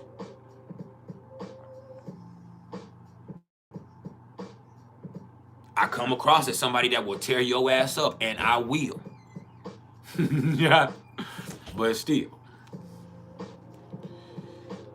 It's like, that's that black moon Lilith in the 8th house. So there's been several times where, like, I'll have a friend of mine that's too nice. And there's something in me that made me, you know what I'm saying? Like, bro, let me show you what you're supposed to do with that. And that's trash. I'm not that person anymore, but as I told y'all about that. Yeah, they want me. But I should have had the morals to say that. That's always, I sense it. That's the thing about having the black, like you, Quay, you sense it. Like, having Lilith in the 8th house, like, they want me. And I'll end with conjunct moon in the 8th in a second. And Leo sun, but like, they be wanting me. And it's not that I'm the finest person in the world and I'm all that. And I think highly of myself. It's because of the energy I give off. And I come across as somebody who is understanding and empathic. And I have all of it, and I am. But that shit doesn't always mean I have your best interest at heart. I am wise beyond my years. I am smart. I am sharp. I am sexy. I do seem like a bad guy. I have the black moon Lilith in the 8th house. You're going to get what you're looking for. Get your fucking feelings hurt.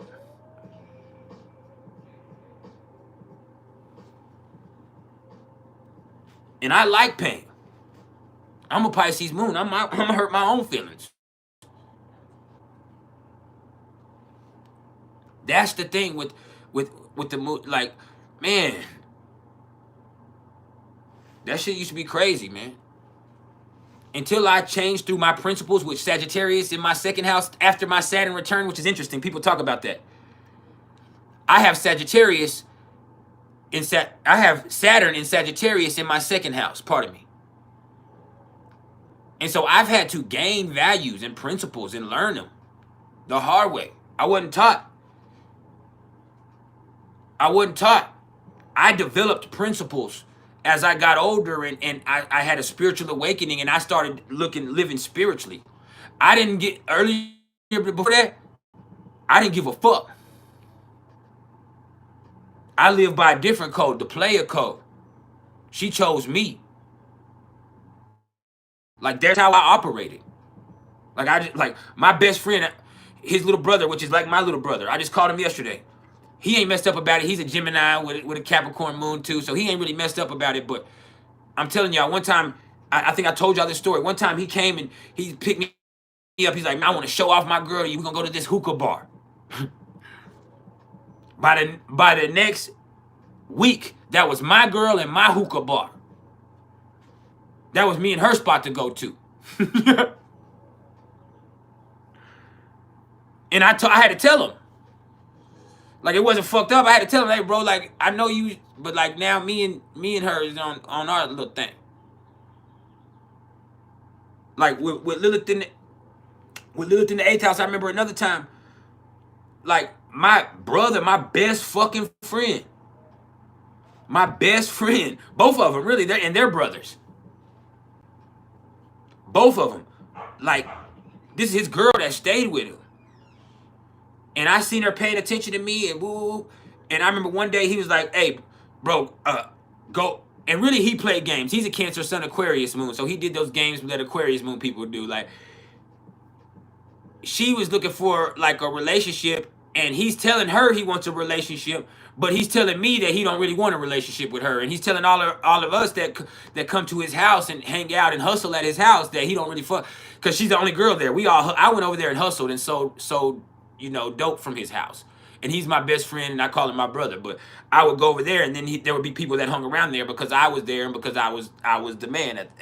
I had the issue at that time.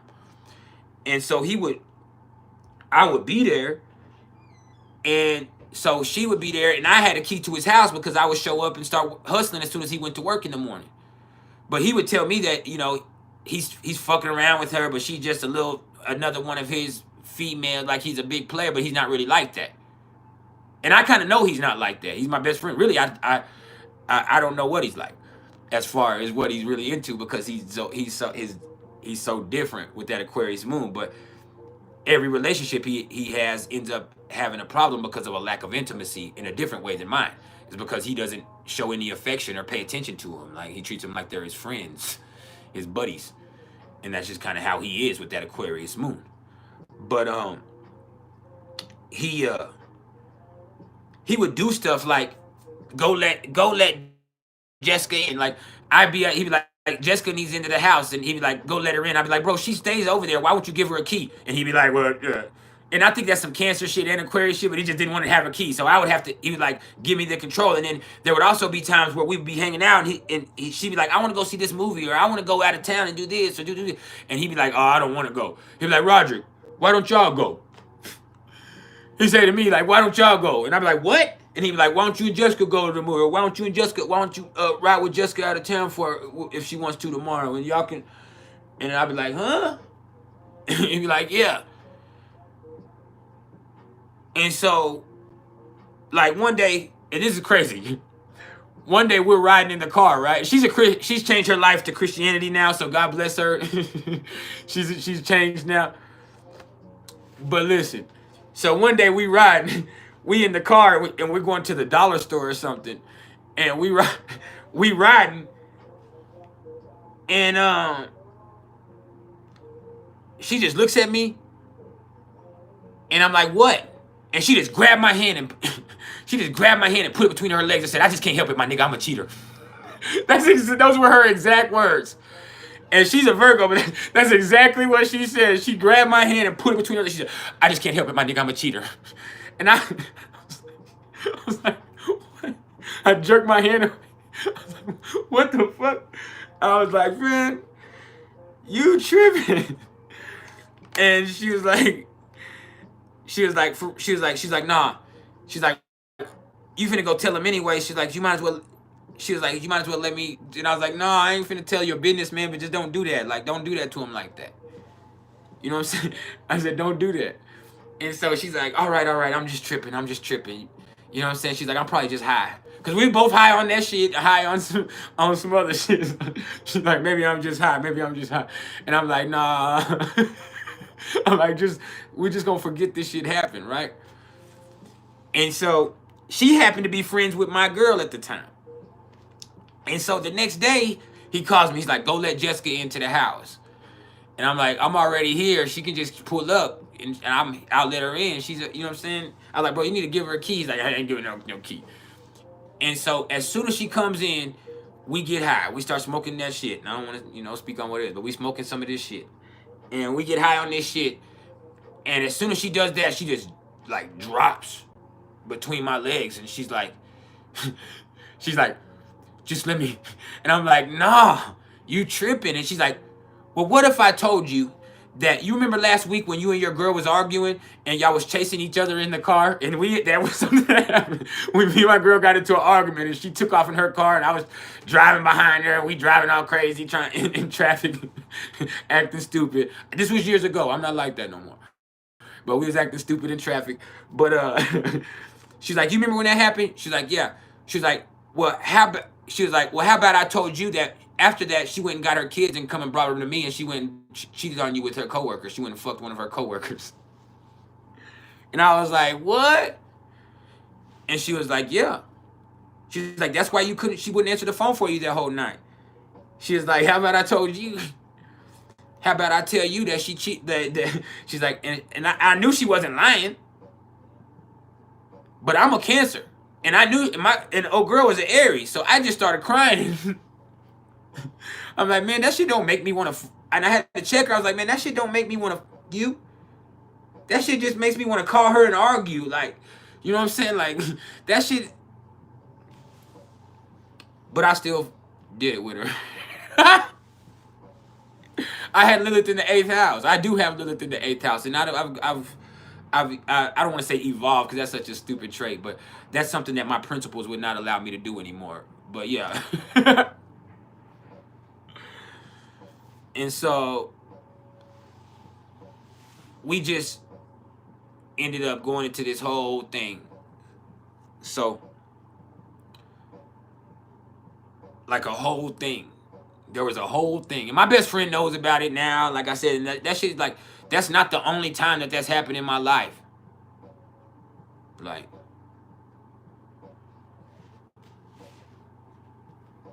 I remember when I was 15, my best friend's girl, like, my best friend went out of town.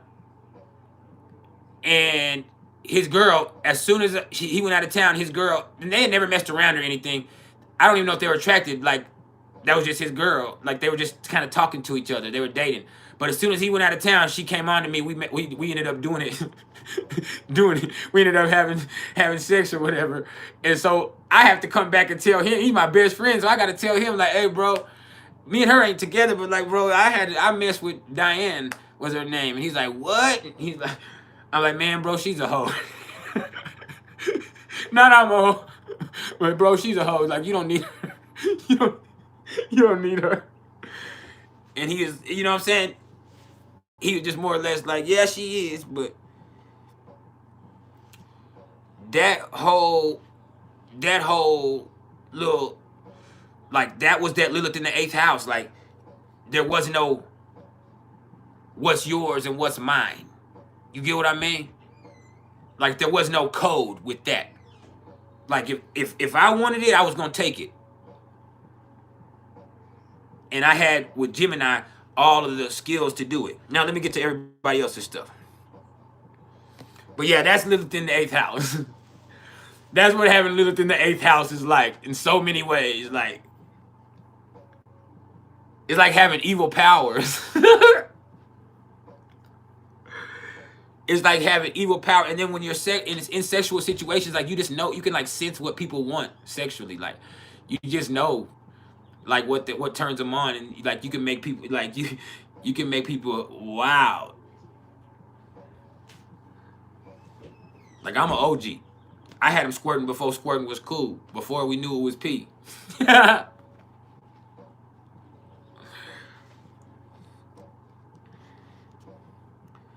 And what's crazy was the first one I experienced was an Aquarius. She was the water bearer.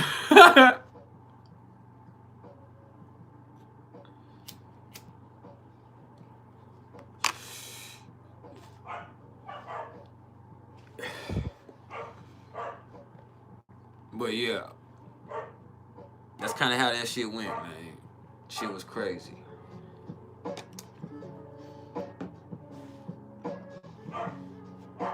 If I missed your question, you can go ahead and ask your question again. I went too hard on Lilith in the 8th house, but that's something that you can't just, that's one of those placements, man, that you can't just touch on. You got to go deep. We don't know what we want. With Lilith in the 8th house, like, because you want nasty stuff. You have crazy fetishes. With Lilith in the 8th house, like, you really a freak. Like, you got secret nasty, like, you nasty.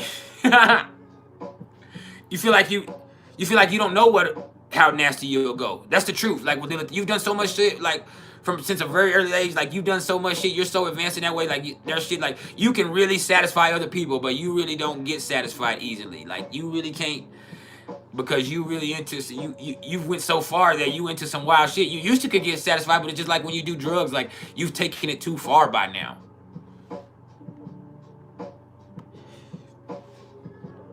Exactly. Like this shit crazy. That shit be crazy. Like, bro, I have to. That's why I'm not a sexual person anymore. Once I change spiritual, that's crazy. Like, I also think it's because I have Venus and Virgo progress, but that shit right there, like I'm just not that sex. I'm really more like I have a problem because I don't have sex in my relationships, because that shit's like, maybe I'm burnt out. I don't know, but fuck that shit.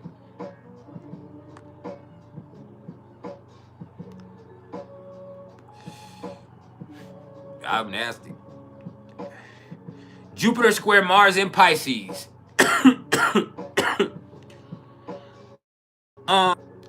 Jupiter square Mars means you gamble. You don't know how to stop.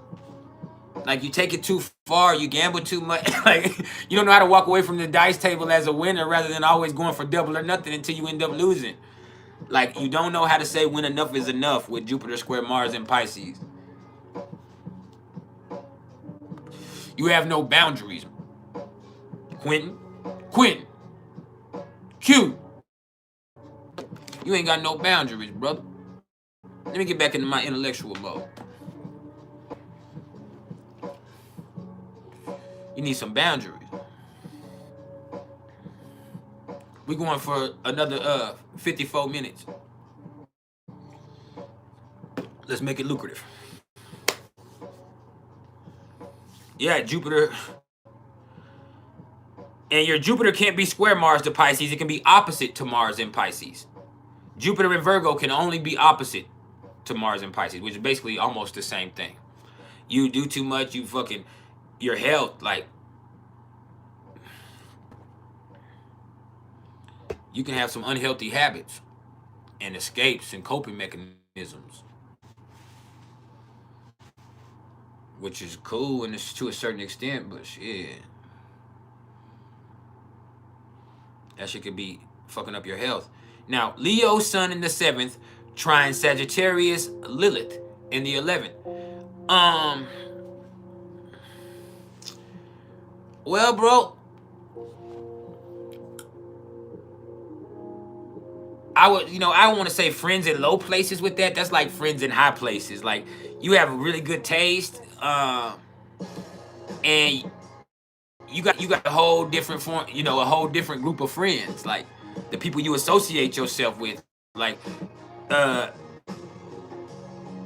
they can be rough, and you're really proud of your friendships too. And so that right there can mean that you can have some people that really, with that trine right there, like you can have some motherfuckers that really ride for you, and people that really, really believe in you, whether that's real or not. But you also could be the type of person to where you could get involved with the wrong type of people sometimes. Or you could just not get, you could be reticent of getting involved with the right type of people that could help you out. Because your pride. There's lots of stuff with that. And what else we got? 13 moon Lilith. You said, how would Lilith play out in the 8th house with the North Node and the moon and the part of fortune? You got to embrace your nasty. Those deep, dark parts of yourself that it kind of sometimes seems like you can't get control of.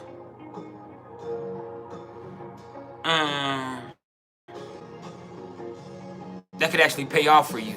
You have to learn how to channel it, harness it, use it. Yeah. With Lilith in 11th house Gemini, you was raised around, you wasn't raised around the right people. Like you wasn't raised right. You might have been You could have been involved with, you know, been around gang members or been involved in the hood. You could have been in the hood, but you just wasn't raised in a really healthy environment. So you didn't build a whole bunch of healthy friendships. You fuck around with scoundrels.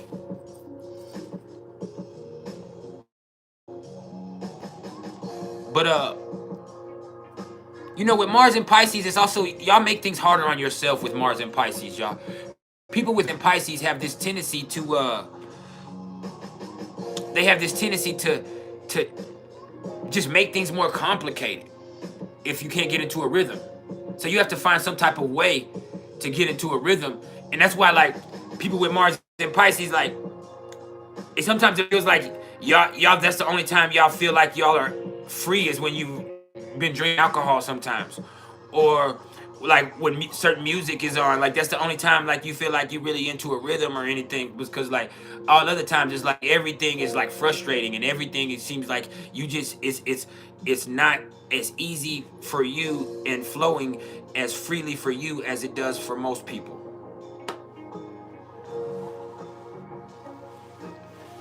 But if you're able to get into a rhythm, or you can get inspired by something, there's nothing stopping you.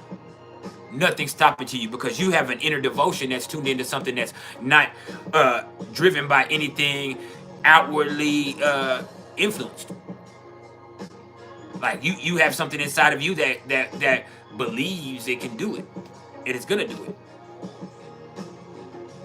I need a whole bunch of people to hit the like button, like right now. It's the least you can do.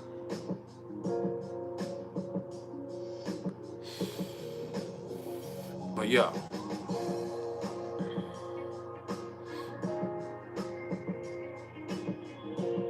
Venus retrograde conjunct Mars in Leo transit. For a Venus retrograde in Leo conjunct Mars, you finna have this double Venus return.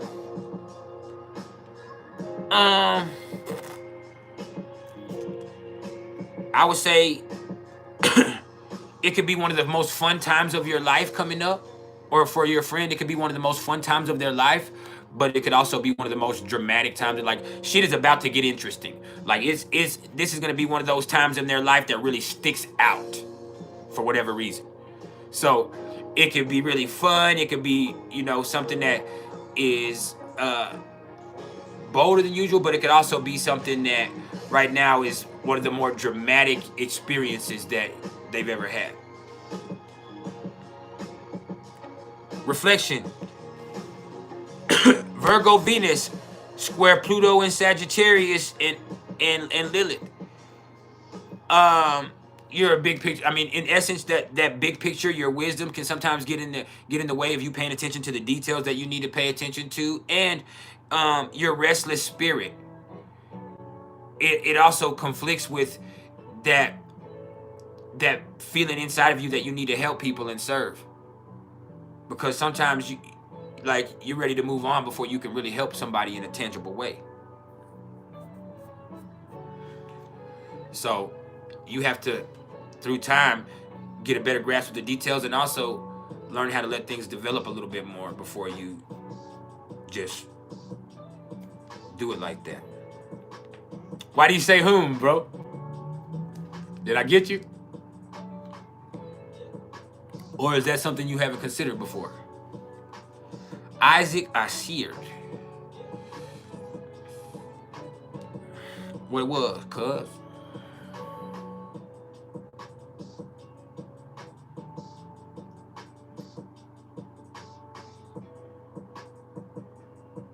We in there big vibing too.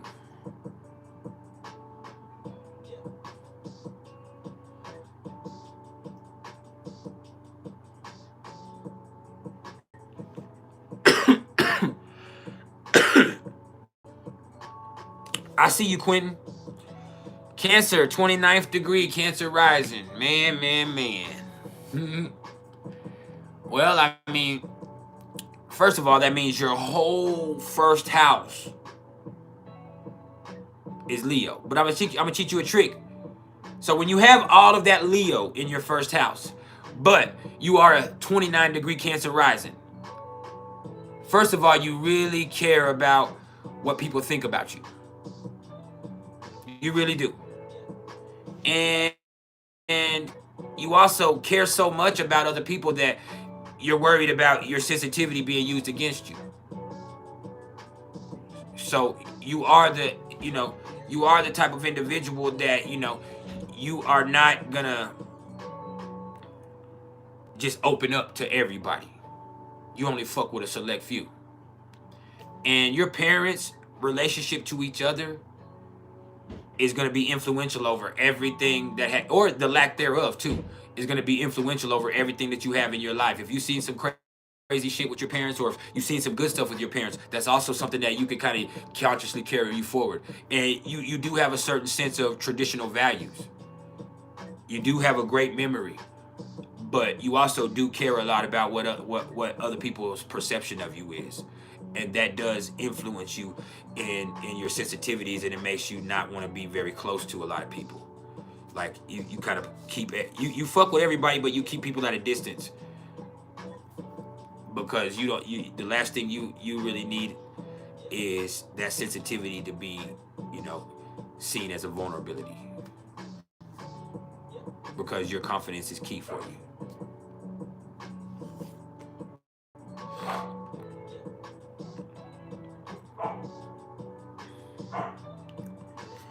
Isaac Kassir, Sagittarius rising, the 29th degree. And you have Capricorn intercepted in your first house with your South Node. So that's also one of those things where, with your South Node there, and even with that Capricorn being intercepted, like you kind of feel different or isolated, or you feel like you're just so separate from everybody else. And so only through spiritual practices and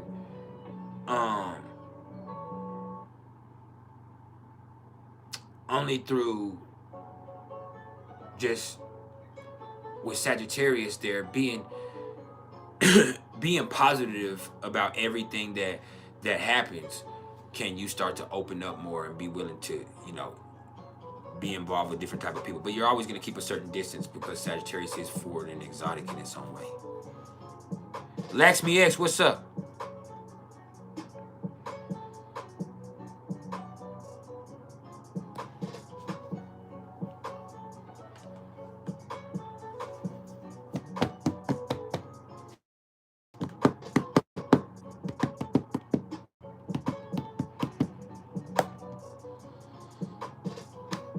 Quay, you said Chiron in Virgo in the 12th house.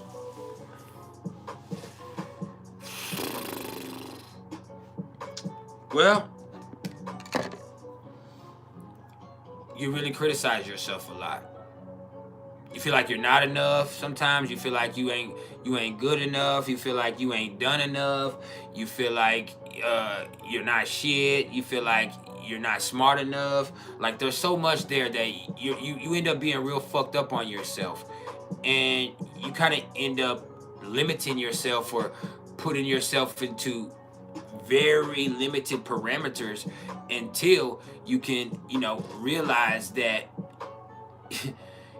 that shit right there is just, self-created limitations. It's just, fear, and it's other people's, it's not just your own self, it's somebody else's criticisms of you and expectations of you that you are not tied to. So when you can free yourself of that, then you can start to believe in yourself more, and then you can start to realize how intelligent you are, how actually you're able to help people and heal them in their own way. But until you start picking at yourself and thinking you're not shit, or thinking that you're not good enough, or thinking that you're not a good enough person, like that shit's gonna hold you back in dealing with people in healthy ways. Flower Me 44, what's up?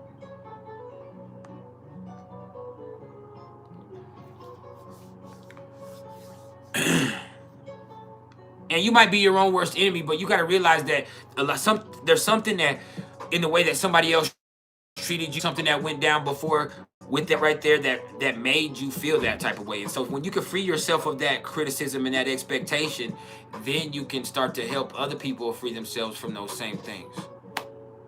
Bianca Montgomery, Erica Kane's daughter. Motherfucker Bianca, all my children. What's up, Bianca? Let me answer everybody else's questions though. I'm missing questions. And if I miss your question, like I said, you can hit the super chat or you can hit that cash app that's pinned at the top. And I'll never miss your question. But I'm always gonna get what I can get done anyway. All right. Now, Lakshmi. Well, let me see what else we got here.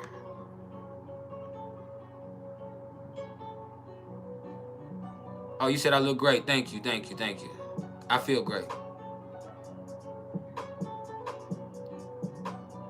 Hades moon conjunct the nodes natal. That Hades moon, that Scorpio Hades moon there, you know, conjunct the nodes. That 8th house.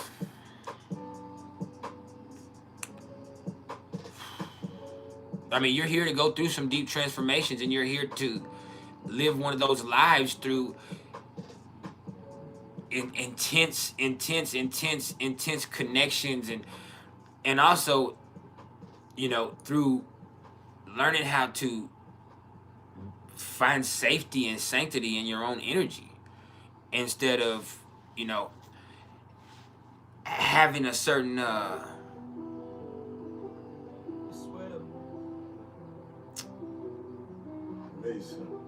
dependency on other people's resources, or dependency on other people's energy, or dependency on other people's support. So in order for you to do that, like, you have to build up a self-confidence that's more solid,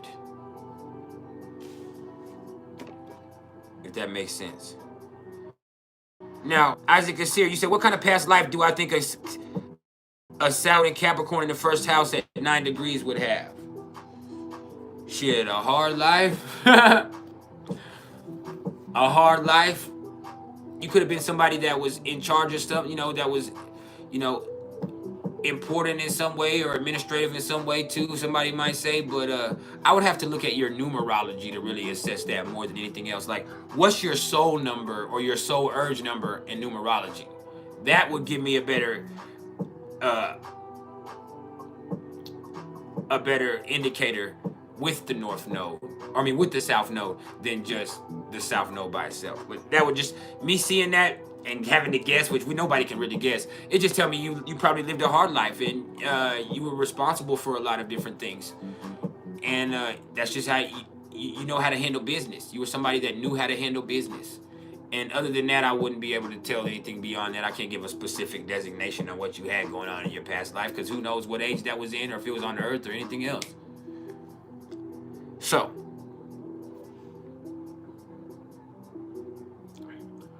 Reflection said he didn't know he had so many Lilith aspects. Yeah, you fucked up. You knew it. You knew it. Yeah.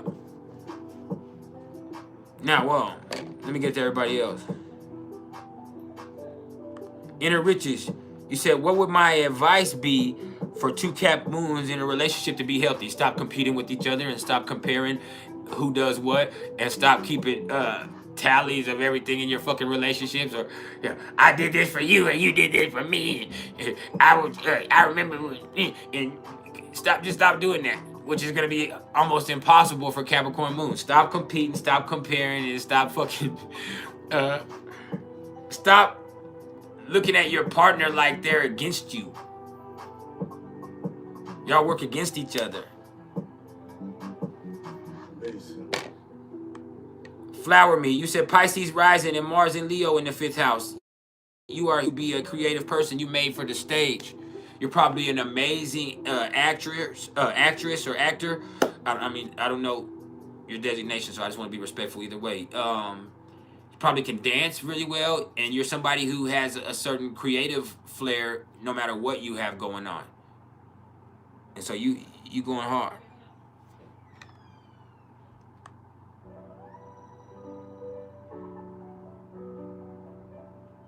And then reflection, you said Aquarius, Neptune in the first house. Sextile Sagittarius, Lilith in the 11th house. Once again, like I said, the people that you... There was a point in time where you would let people just kind of project anything onto you. You are very unique and you are very adaptable. You do have an open mind, but it's kind of like people just saw something in you and you would kind of be that and to them. And so that made you develop some relationships with people that, you know, weren't really based on any real loyalty or anything. So only your principles could be anything that keeps you loyal to anybody and keeps you connected to anybody in a healthy way with that. But also, you know, with that Aquarius, Neptune in that first house,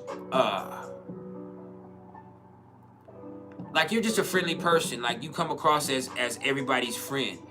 And so even if you don't really fuck with people, you seem like you're their friend. So when you're ready to move on, some people are like, damn, what happened? I thought we was really vibing. And you like, man, I don't really fuck with you like that. You just thought I fuck with you like that because I'm just cool like that. Or, you know what I mean? Like there's a lot that goes with that. So yeah.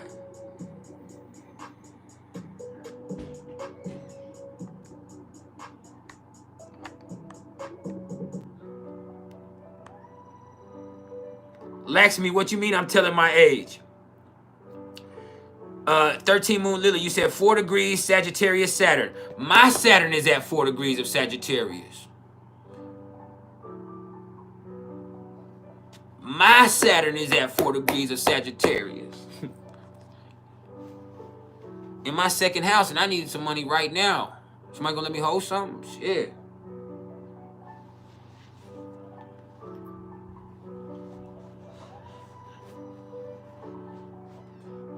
I gotta hold up a sign that says, "We'll share knowledge for food." But yeah, 4 degrees Gemini Chiron. My Chiron is at 15 degrees of Gemini though. And so, with Chiron opposite to Saturn, you learn all your lessons the hard way. But you learn them lessons, and you ain't fucked up about it. It's Sagittarius and Gemini, so you ain't really fucked up about it. Let's just go there. And I don't even have to clarify it any further. Like, you learn all your shit the hard way, but you ain't fucked up about it. It's like, with me, I've been through some crazy shit. Y'all have heard me, and I've put people through some crazy shit. But you've heard me say about my mom passing on, the abuse or the stuff I went through with my dad and him being a crackhead and the people stealing from and all this stuff. Like, I've been through all of that shit, and I've even put myself through fucked up shit, but I'm not fucked up about it. I'm not bitter. I'm not fucked up about it. That shit, I learned from that shit. Like, I'm cool. I'm tough, whatever I'm going through.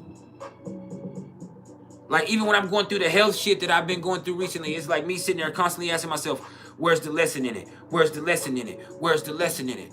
Because that's the type of way that I kind of operate. So I do learn things the hard way. You do learn things the hard way, but I learn. And I ain't fucked up about it. I go through fucked up shit, but I ain't fucked up about it. The same thing goes for you.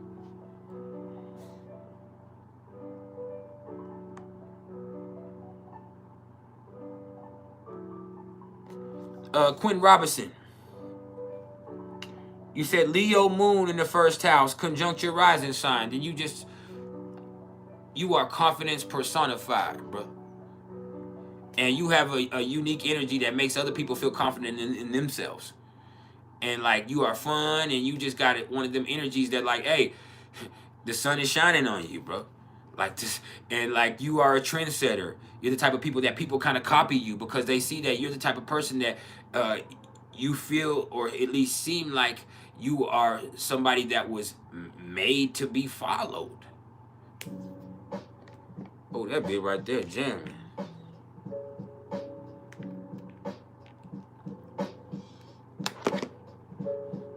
I'll tell you what, I don't feel like y'all appreciating my gifts enough today. Maybe it's because the moon is in Taurus.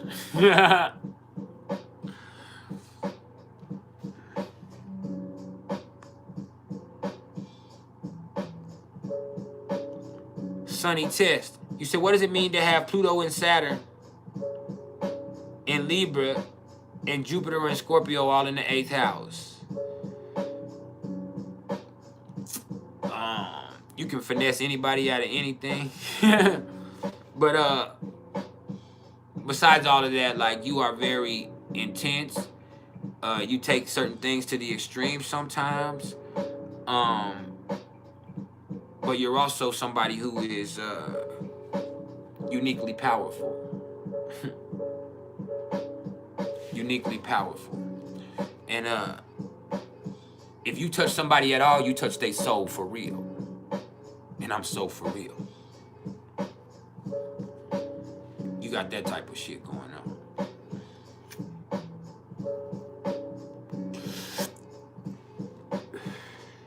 All of that. ThERApy. Saturn conjunct your ascendant, both in Aquarius.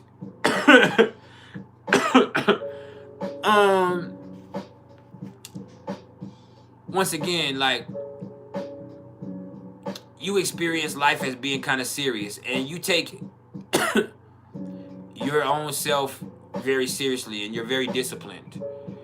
But at the same time, like, because you are so uniquely disciplined and you are so serious and you are somebody who comes across as being kind of strict, you are very different than everybody else. And with this being in Aquarius, you really are trying to look out for everybody. That's why you feel like life is like, you want to make sure that you're doing something that make the world a better place for everybody else. Like, you really want to change things. And so you might at first, when you're younger, come across like a rebel and come across as somebody like you're hard to get along with. But over time, people just see that you just have their best interests at heart, and you're just trying to look out, and you're just trying to help. And so they kind of realize that they need you. You become somebody that's needed. And that's a whole different problem in itself.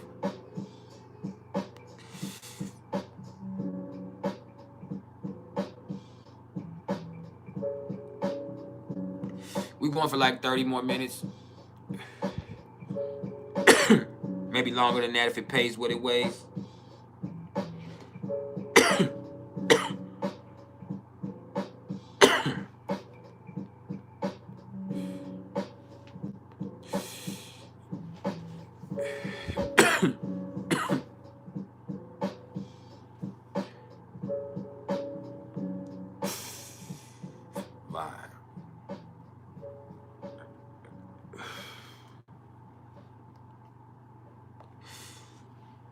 Hold up, I gotta answer a question from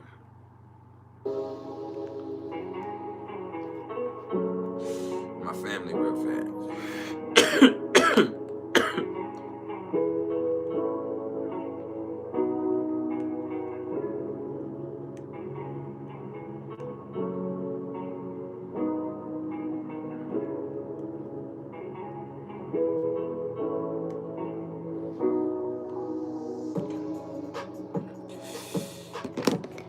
Now, hold on. Bianca Montgomery. You said Venus and Leo in the 2nd house. Well, when you have Venus and Leo in the 2nd house, you have a name like Bianca Montgomery. Because, hey, that name right there carries some weight with it. That sounds like it's worth some money. But now, for real though.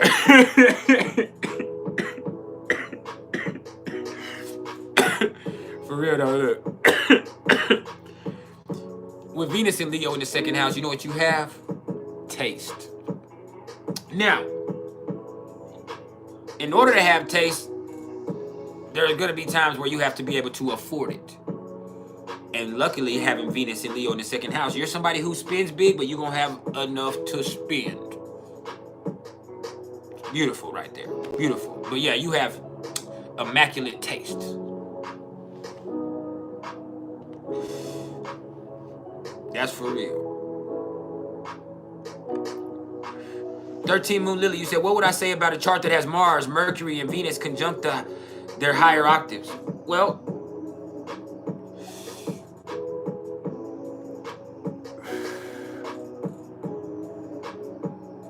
I would say that those people have incredible potential to transcend, you know, mere skills and go straight into true divine inspiration. Yes, I know. You didn't have to say that. I know. I'm not trying to take it personally, but yeah, I know what the higher octaves. Now, I don't see Pluto as the higher octave of Mars. I don't look at it like that. But Neptune is the higher octave of Venus, and Uranus is the higher octave of Mercury. But yeah, I'm a professional. I didn't need it. I didn't need it. But yeah,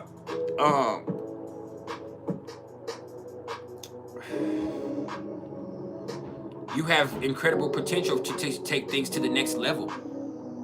But you also could get lost in the sauce. I love you. Don't get to playing with me, Bianca. Don't go to flattering me. We got all this Leo energy out here. Don't you do that to me. Don't flatter me.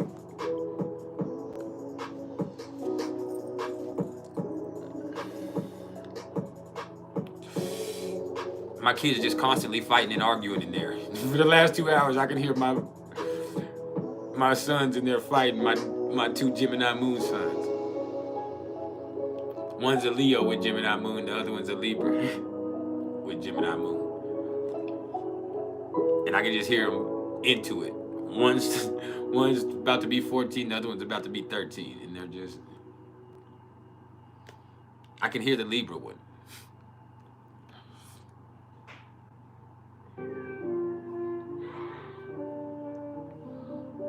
And he's always into it with him.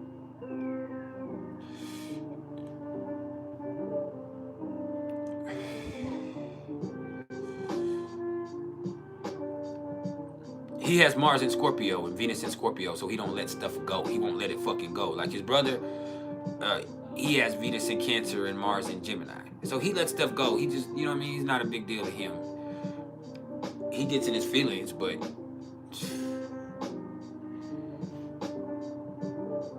Jaheim, my middle son, he ain't gonna let that shit go. So once they get into it, it's gonna be all day. This motherfucker's finna be bringing it all day long. Like I hear his energy's gonna be fucked up towards him all day long. Like you done fucked up now, you done pissed him off.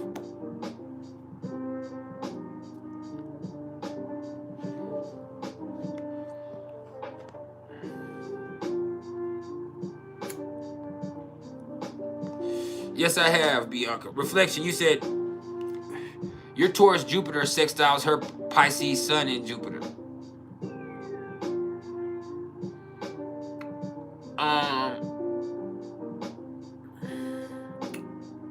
You calm her down in a big way. At the same time, like she could be like your muse. She could inspire you to create beautiful things. Like y'all have a very beautiful, laid back, and fertile energy with each other. And I said fertile for a reason. Understand, this is Gemini season, so this isn't just a play on words. Oh no.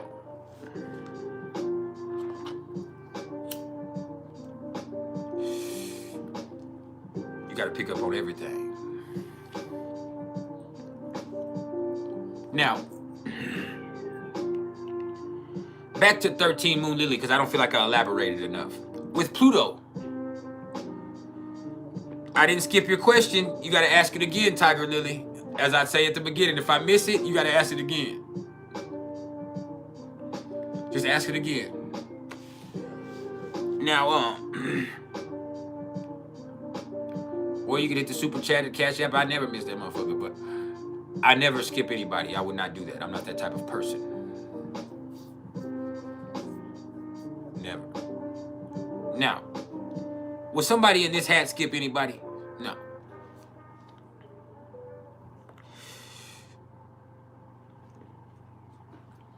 Anyway, let me get back to this. Now I lost where I was at. Oh, 13 Moon Lily. with Pluto conjunct to Mars, that's like energy plus. It's too much energy sometimes, so that shit can erupt into violence. Like, that shit right there could be like, ah. That shit is very, very powerful and intense. And it can consume people and run over people, and it can just take control of your life sometimes. Now, with Neptune conjunct Venus, like, you're truly capable of unconditional love, but being capable of unconditional love, you can overlook shit that really is not healthy for you. The same way.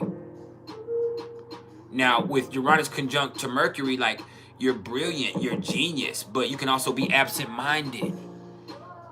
So there's things that go along with that.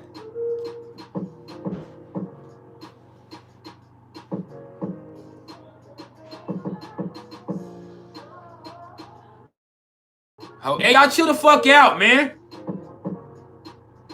Hold on.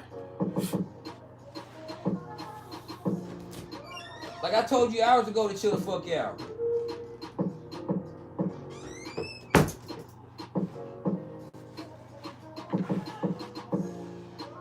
Shit. Sorry. These are teenagers, though. And they're fist fighting.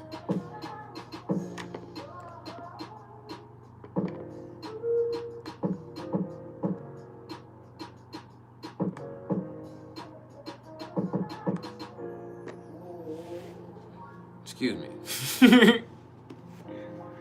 God dang. As soon as I started hearing punches, you gotta cool out, man. Like, God.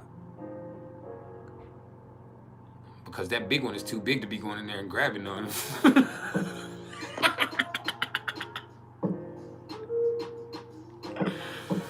My oldest son been working out. I'm trying to go pull the motherfuckers apart right now.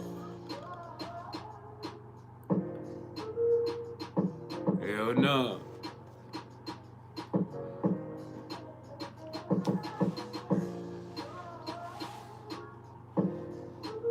But let me get back to the questions, man.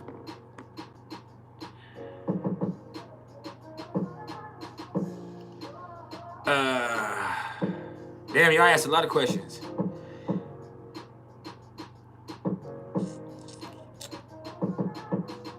Mr. J, you said Uranus Aquarius in the 2nd house in opposition to the North Node of Leo in the 8th house. You value everybody else in your life, like you value your friendships and you value other people's unique abilities. So only through time and through crises and through dealing with tough shit are you gonna realize how powerful you are and how strong you are and how different you are than everybody else. So like you gotta find the balance between the two, because you have a tendency to idealize, to put other people to the forefront and look for, try to help other people and look for the unique gifts in when really, like, you need to see how beautiful you are and how tough you are and how much you can shine on your own sometimes. So there's that. Now, who else we got? Bianca Montgomery, you said Chiron conjunct Venus, conjunct Venus and Chiron conjunct Moon in Synastry. God dog. Chiron conjunct Venus and Chiron conjunct Moon in Synastry. That relationship and that person's presence in your life is going to be able to help you heal stuff from previous relationships and help you get past certain stuff that went on in your past. And through that relationship, it really helps you feel more comfortable with yourself. It really helps you grow. It really helps you open up emotionally. So all of that's beautiful. All of that's just, it's one of the most nurturing and healthy energies to be in a relationship. But no, I don't like to cuss at my kids, but when they're in there, especially not in front of the whole world, but when they're in there fist fighting and I'm here, like, man. And that's a part of having teenage boys, man. And we have, my oldest son's friend has been here for 3 days too. And so they start playing this game, and my middle son, besides being a Libra with a Gemini moon, and he has Mars and Venus in Scorpio, they happen to be in the 10th house. And he's a Capricorn rising with that Scorpio midheaven. So He is extremely fucking competitive about everything. He's so competitive he can't play sports or he can't do anything, because as soon as anybody looks at him or he starts doing, like, he starts getting mad and like he starts tripping, like. So you gotta be careful with him. So he was like trip the fuck out and just like be mad all day long about that shit. And then my older son is a Leo. And so he's gonna rub it in his face, and he's gonna he's his older brother, so he's gonna try to punk him, try to fucking assert dominance, especially with company being here. He did it to his friend last night, and I had to look at him crazy. I had to tell him, don't do that. Like, he did it to his friend that was over here last night. Like, they were playing Madden. Or no, they were playing basketball. His friend started winning and started kind of talking because he was winning. Like, oh yeah, I'm smashing. You was talking earlier. And he's like, said, I know you ain't talking. It made me scared a little bit. He said, I know you ain't talking. He said, don't start talking, bro. Don't talk. And I had to pull him to the side a little bit later. Like, hey, bro, you tripping, bro. Like, cool out with that. Don't go to doing the Leo shit in here. But yeah, Sun in Sagittarius, square Jupiter in Virgo. Once again, that's just a conflict. Like, Sun in Sagittarius, you're somebody who, like, you like to gamble. You see the big picture. You're positive. Like, you just want to try stuff. But Jupiter in Virgo doesn't want to try. Jupiter in Virgo wants to pay attention to the details and wants to stick to the routine. Come on, man, let's stick to the routine. So with that Sun in Sagittarius, like, that can conflict with that sometimes. So just the nature of those two energies conflict with each other. So if you can get them down and get a balance between the two, where you can, look at the big picture while also pay attention to the details, that way you don't miss the forest for the trees, you actually have a superpower in itself with that. So that Sun square Jupiter is an amazing energy when it's in that great positive and evolved vibration. But until you can get that down, like, it's just like what you're really good at conflicts with what you want to do. You get what I'm saying? And that's beautiful. Like, what you're really good at is always in conflict with what you really want to do.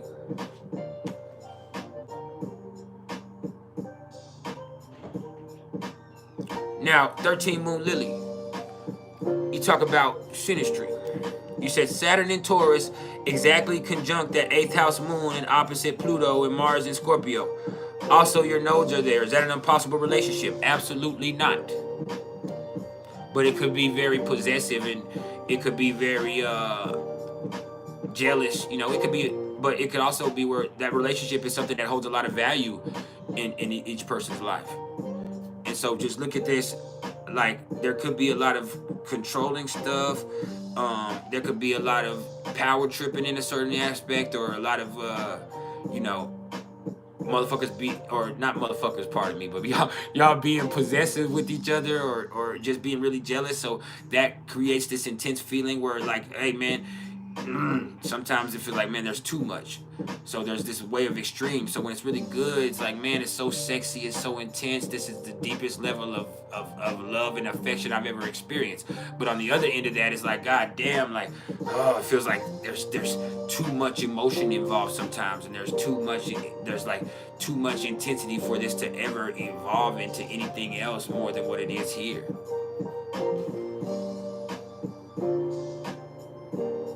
Yeah, I mean, even with family, that makes perfect sense. It doesn't have to be sex. Like, it's just like one person is very controlling, and one person is very possessive of the other person. And like, when your mom created you, like, your mom can look at you like that. Like, there are parents that can look at their children like, hey man, I made you and I brought you in this world, I can take you out. Like, they really say that, and that's something that some people actually believe. You know what I'm saying? There are people that have actually hurt their children and took them out of this world because they thought that it was within their right to do so. They're their kids, after all. And they couldn't go with anybody else. But it's not because if they loved them, because if they loved them, it would be something they would protect. It's because they felt possessive over them.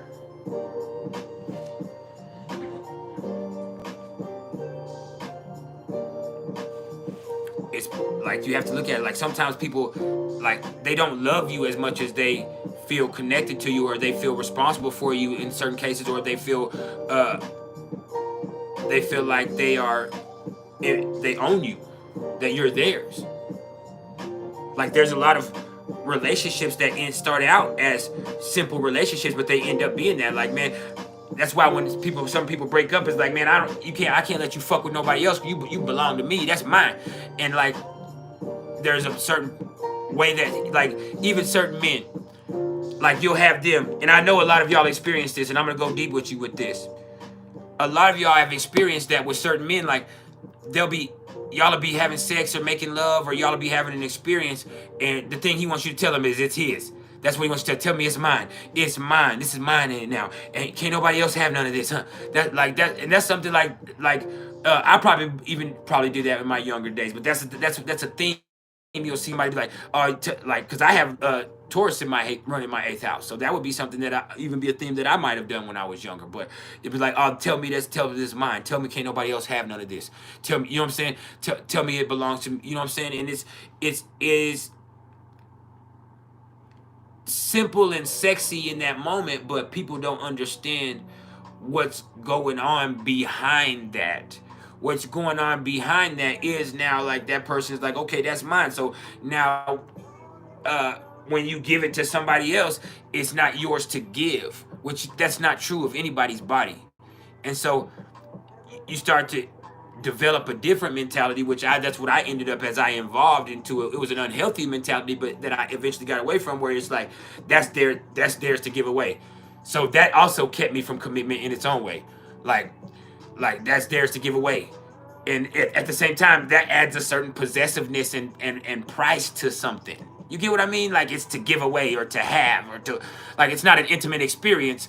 It is a possession. Or it's not a person. It's something that they can do. It is a value. It is a certain, you know what I mean? So when people start to look at things like that, there can be unhealthiness in those relationships. But beyond that right there, what you do just see is people that have very intense relationships when you have that 8th house and 2nd house, or that Taurus and Scorpio axis involved with people.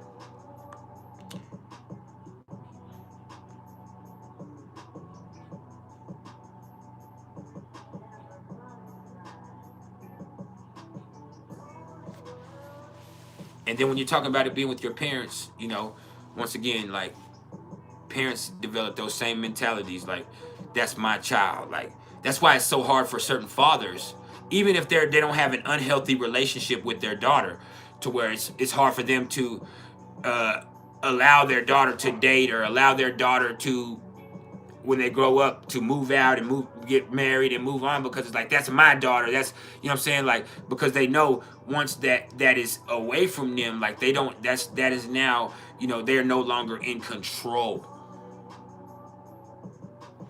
And so you do have a certain experience with some of that. Like,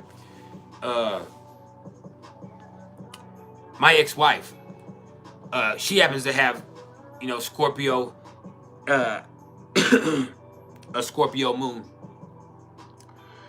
And her mom is very controlling. And I remember one time she told me that after we had broke up, or we were in counseling, it might have been right before we were about to divorce, but we were in marriage counseling. And she said, you know, I feel like I never had control. Like, my mom, I feel like my mom always had control. And then once me and you got together and we started, like, you had control, like, for a minute. She's like, I did at first, but then you got control. And then when you got control, like, my mom has been constantly trying to fight back for control with the stuff that she tells me, and the stuff that, you know, telling me that you know, to get away from you, and the baby needs to get away from you, this and this and this and this, which at that time, I was going to end up separating myself anyway because of my own actions. And so you would just say,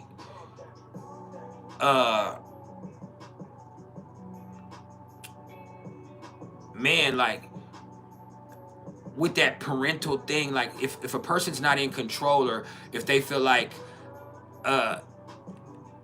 their children are these are my kids, like, there can be an unhealthy way that it could be possessive with that.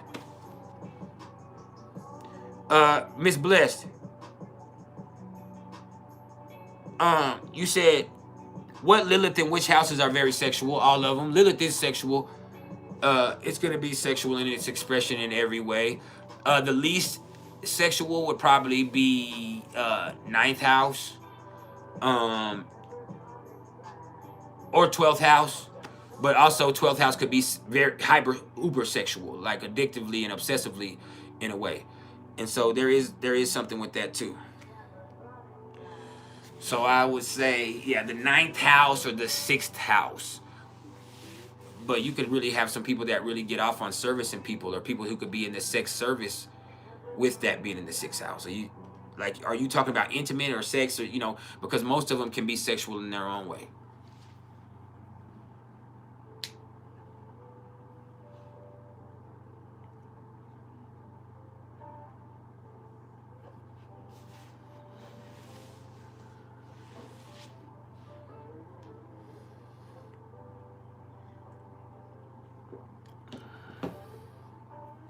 We've been going for 3 hours, y'all.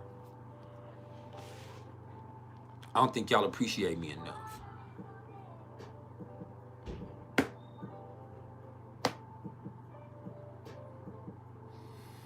Now let me see.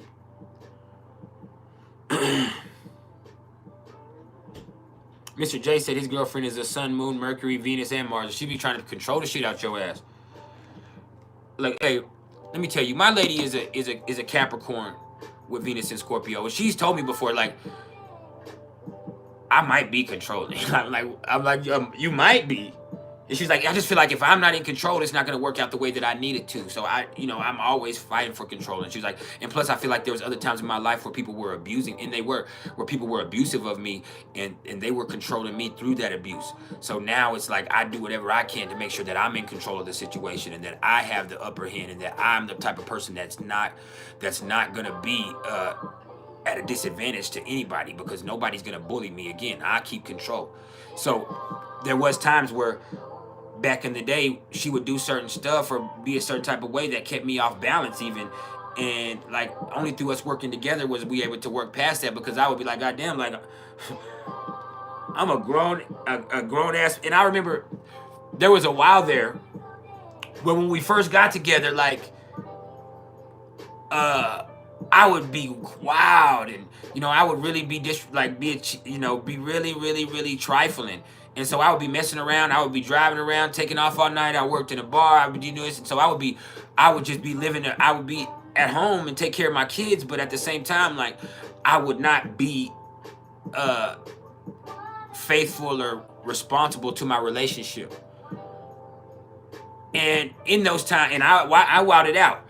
In those times, like, there was really nothing she could do about it. But it was like, the more and more I started behaving, the more and more she started being mean or being like tripping on me about stuff. And it was like, damn, I'm not as bad. I used to do this and this and this and this and this, and it wasn't even a problem. But the more that she started respecting herself and developing certain principles, and the more I started respecting myself and acting a certain way, the more she was, it felt like she was like tripping about more and more.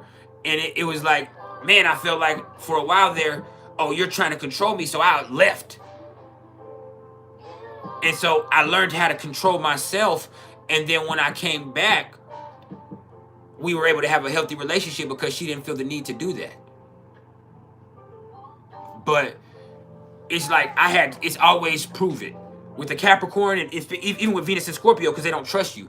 And especially if you broke that trust like I did multiple times back then. But like, it's always prove it, because they feel like they're proving it every day. Like that's how Capricorns in their minds they operate. Like, you always got to prove it to them. It's never like you're good, or me and you are like, it's like it's I've always had to prove it. You're gonna keep proving it. You know what I'm saying? Like, you got to keep proving it. And so it's like, no matter how much I do or how much I've changed or how much, it's like that shit, that's just what you're supposed to do. That's just having integrity to them. You get what I'm saying? It's like, the more you do it, it's like, man, you see me, like, they're like, so what? You want a fucking cookie? That's what you're supposed to do. Like, you get what I mean? Like, so it's like, if you want some type of acknowledgement, then you need to do something that's acknowledgeable. You You know what I'm saying? Or something that is noble. You know what I'm saying? Like, doing what you're supposed to do is not noble. You being a good person and not cheating and helping and doing that stuff like a man is supposed to do is not fucking, it's not something that you want to fucking, you should get an award for. Because for them, they've been doing that. They've been doing that. Like, hey, motherfucker, I've been like this. I've been solid. I've been this type of motherfucker. I've been putting it down. I've been handling my business. Like, you not finna get a cookie from me for you doing some shit that I've been doing and shit that you just supposed to be doing. You know what I'm saying? Show me something.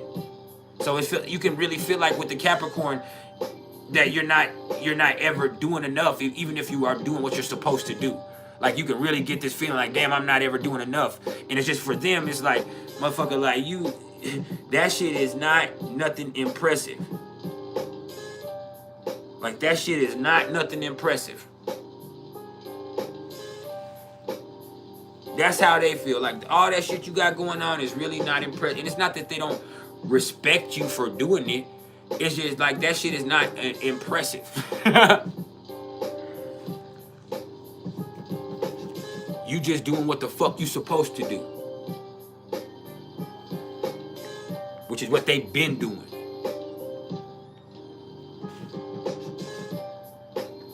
So it's kind of like,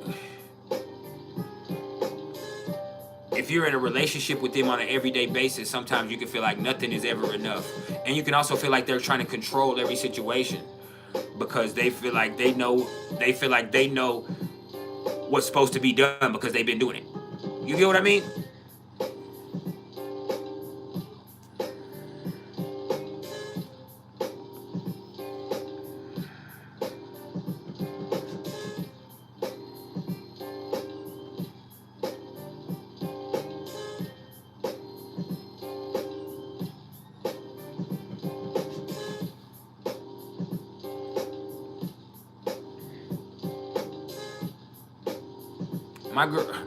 My girl's a Libra moon. Libra moons do care about looks. I'm gonna carry y'all. People are always like, oh, the Libras are all so pretty. I'm gonna tell you this, and I'm not saying my woman isn't beautiful, but I'm saying this. Libra moon is really not about what they look like. Libra moon means usually that they like to be around beautiful things, beautiful people. Like, that's one of the things that sticks out to them. Like, that's the energy that they operate best with right there internally. So that's what they're really inside gonna naturally gravitate towards in a certain way. Not the same way of it being the descendant, which hers happens to be in the 6th house close to her descendant, but in a whole different way. You know what I mean? Her moon is like it's conjunct to her descendant, but it's in her on the 6th house side. But yeah, more or less, Libra moon people want to be involved with pretty people or be around. They don't want to be around no ugly ass people or in no dirty ass environment or in no nasty ass, you know what I'm saying, around no fucked up shit. Like, that's the thing with Libra moon people. Like, the aesthetic matters. But they can fuck with anybody and be nice to everybody. But more or less, some Libra suns are going to be, you know, because that's the masculine expression, they're going to be pretty. Or Libra risings, that's going to be something that's more on the physical nature of a person.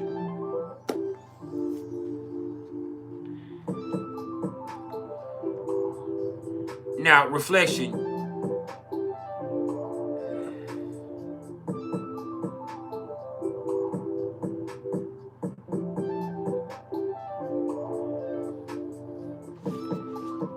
But Temptress the Enchantress, you already know you are stunning. Don't do yourself like that.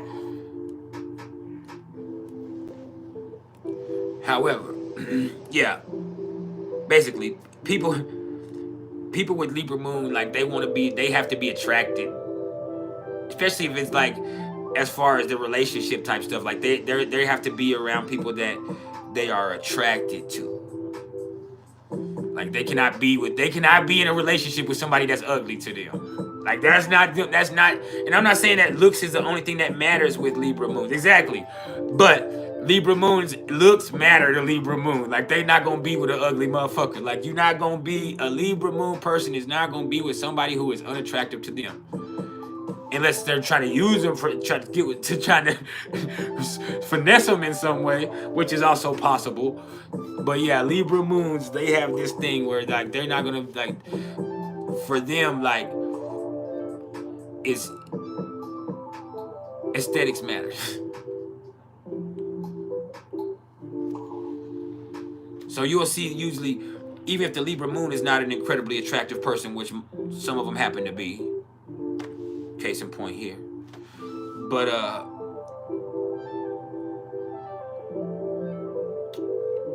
they more or less want to, you're gonna see them with, it's at times like a trophy husband or a trophy, you know what I'm saying, trophy wife, or one of the partners that like, hey, you see what I'm walking in with. You can see a Libra moon like that, like you see what I'm walking with. Like David Ruffin of the Temptations, another Capricorn Sun, Libra moon, and he happened to be controlling and abusive in his own right. But David Ruffin of the Temptations, he was the type of guy where he would be with Tammy Terrell, or he actually had a wife that he left once he got money, with kids and everything, because he wanted to be with stars or somebody that was more attractive.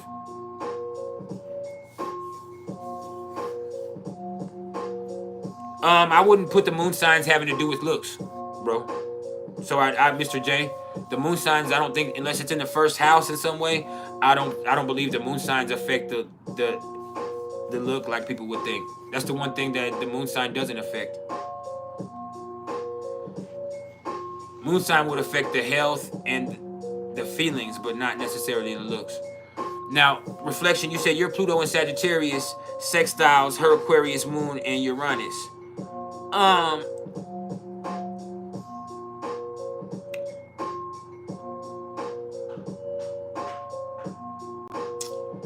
Pluto sextile to the moon.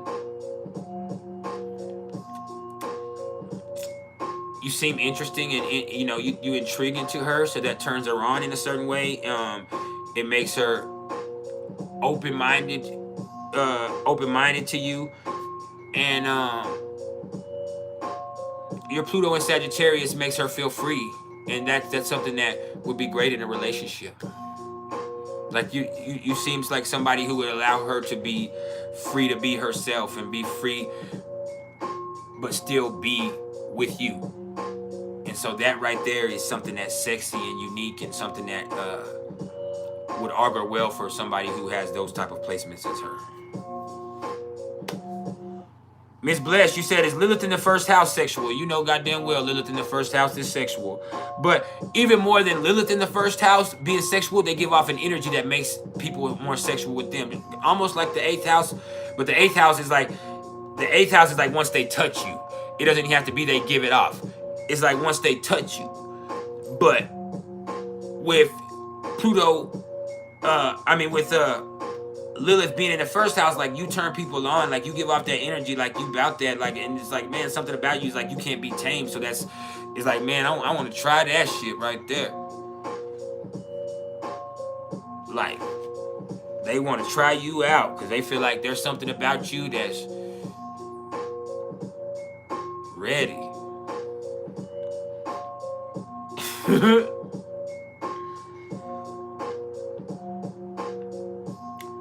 Which planets affect the look? There's different things in the first house. The first house is affected by the look. So there's different things in the first house, or you can look at different ascendants, and those would be probably looks.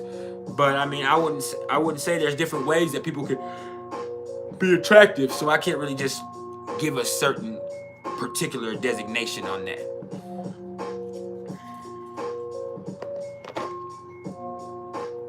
Damn, that's little than a motherfucker. I need a different blunt.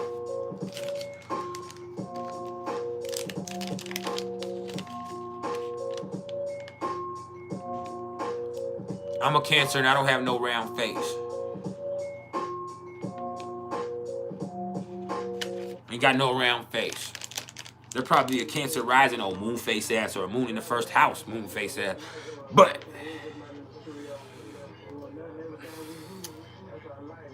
I do have a big chest for a Cancer.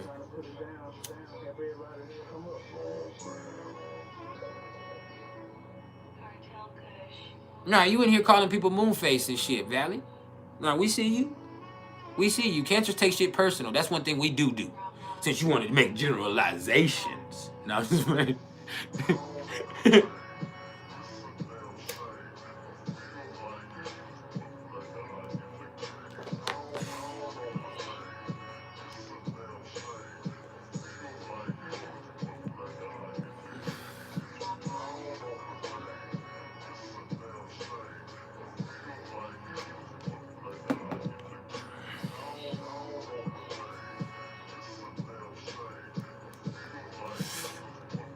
Now, don't try to clean it up now. Don't try to clean it up now, cuz.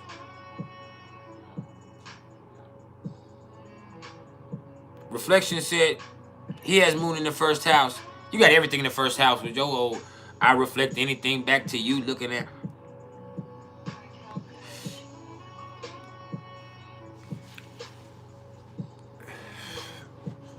Oh, trout mouth.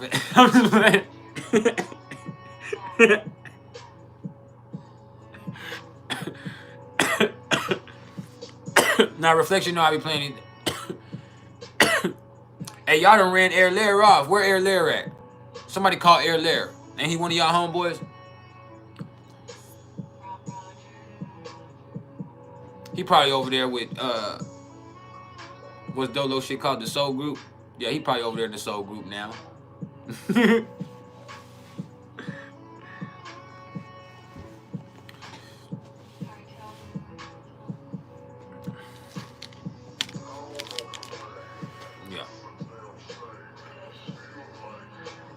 He over there trying to piggyback on some pussy. Yeah. I just said the ascendant could look, you have different ascendants that could indicate what somebody looks like, bro. I said that, Mr. J. I said that. The ascendant is the rising sign. Did y'all hear? The ascendant can influence how somebody would look. But you can't, that can be in different ways. There are different things that are attractive. So you asked me to give the most 5 attractive rising sign or the most 5 attractive things, and I can't because there's different ways. Like you could have somebody with long legs or with Sagittarius, but they could have a horse face, like my little sister. Or you could have somebody that's built like a stallion back there. You understand? Libra rising. You have Libra risings like myself. You understand? But you got some Libra risings that's ugly than a mother. You know what I'm saying? They're just charming. They're just nice people. Aries rising. You might have some that have a forehead as long and wide as the Mississippi River. Or some might have one of them square heads, but there also might be some that have piercing eyes and one of them energies that's like, hey, I'm coming to get you. So it's like, man, it don't matter. You finna get got. You have some Libra risings that have beautiful lips too. You see mine? You have Taurus risings where some might be thick, some might be extra thick. You have Taurus risings who just might come across the side. You have some Gemini risings who, the females with Gemini risings might have more pronounced masculine qualities, and vice versa. The nature of the males with Gemini rising or their physical nature could actually be more feminine or petite or more,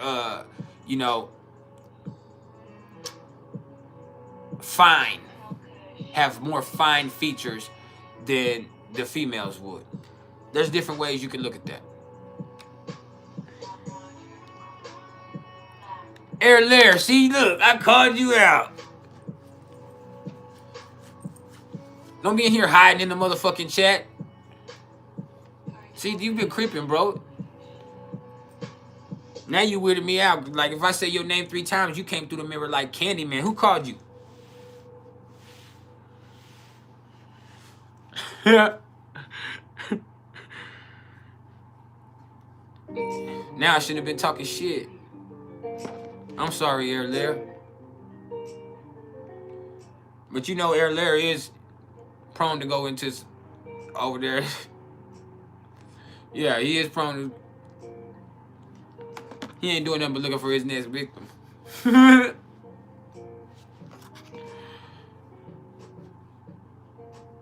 Look.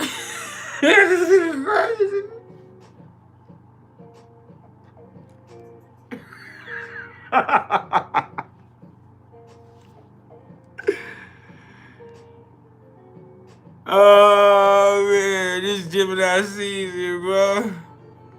Y'all done so many there, man. What the fuck?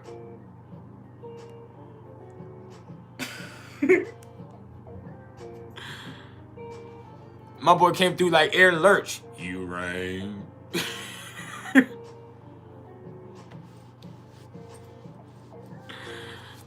Well, shout out to my boy Air Lair, my motherfucking brother, man. It's Gemini season. Don't play with Air Lair. You better not talk no shit. Air Lair will show up and pop up on your ass. You see, he just proved he does pop-ups on you right there. So you can't play with everybody. You go to talking that shit, this nigga will pop up on you.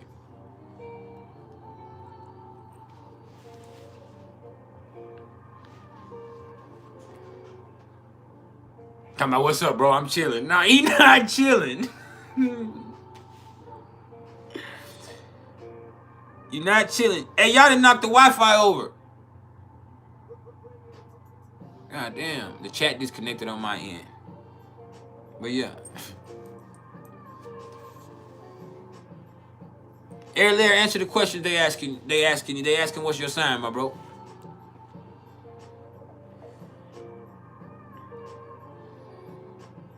That nigga obviously a sign from God. Nigga show up at the blink of an eye on your ass.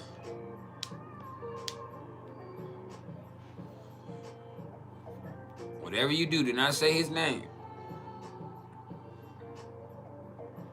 You fuck around, show up at my house.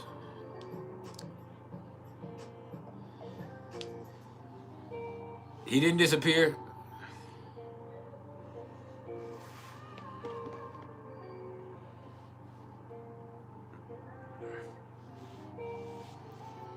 He didn't disappear.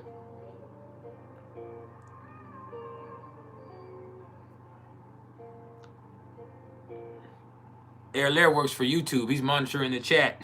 He's gonna shut this whole motherfucker down.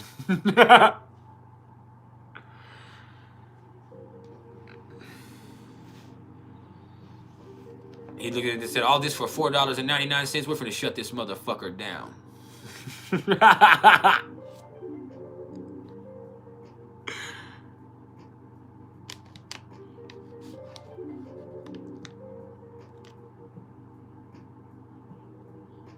Comment what, bro? Did you miss us? What's up? You been here? Then he said I was gonna comment a few months back. How long have you been here? And you know I've been going through it. What if I needed your support? Then he said I was gonna comment a few months back. Bro. If you've been over there with Dolo and them, just say. If you've been over there. If you've been over there. Kanae been over there. No, I ain't gonna start because she's gonna try to fight me and say, don't call me out of the fucking chat. I go where I wanna fucking go. Don't you fucking ask me or question me about a motherfucking thing. So I ain't gonna do it like that. I ain't gonna do it like that, but yeah.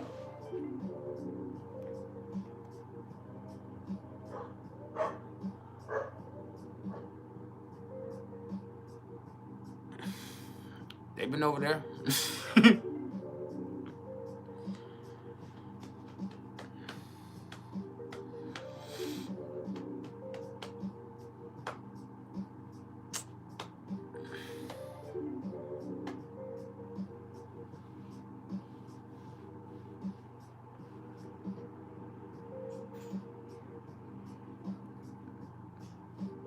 She said she's more patient. You know you you know you ain't more patient. You know you just waiting to fight. You just ain't gonna trip on me because you know me more now. You just know me better, and we've known each other for years now. We've known each other for years now. And so with us knowing each other for years, you ain't tripping on me like that. But let somebody else in this chat say anything that you don't like. That's all you waiting on. Don't you an Aries moon to the foot. You just waiting on somebody to say something out of line so you can check that shit so quickly.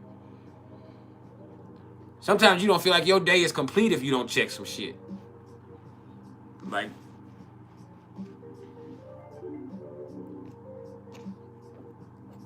Inside your mind, I know you done said, I know this motherfucker ain't talking to me at least 2-3 times a week. I mean, I know this motherfucker ain't talking to me.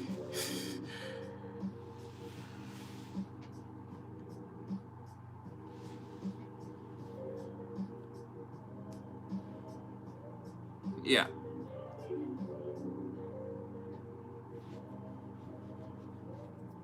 My boy Erlair been hiding in the shadows.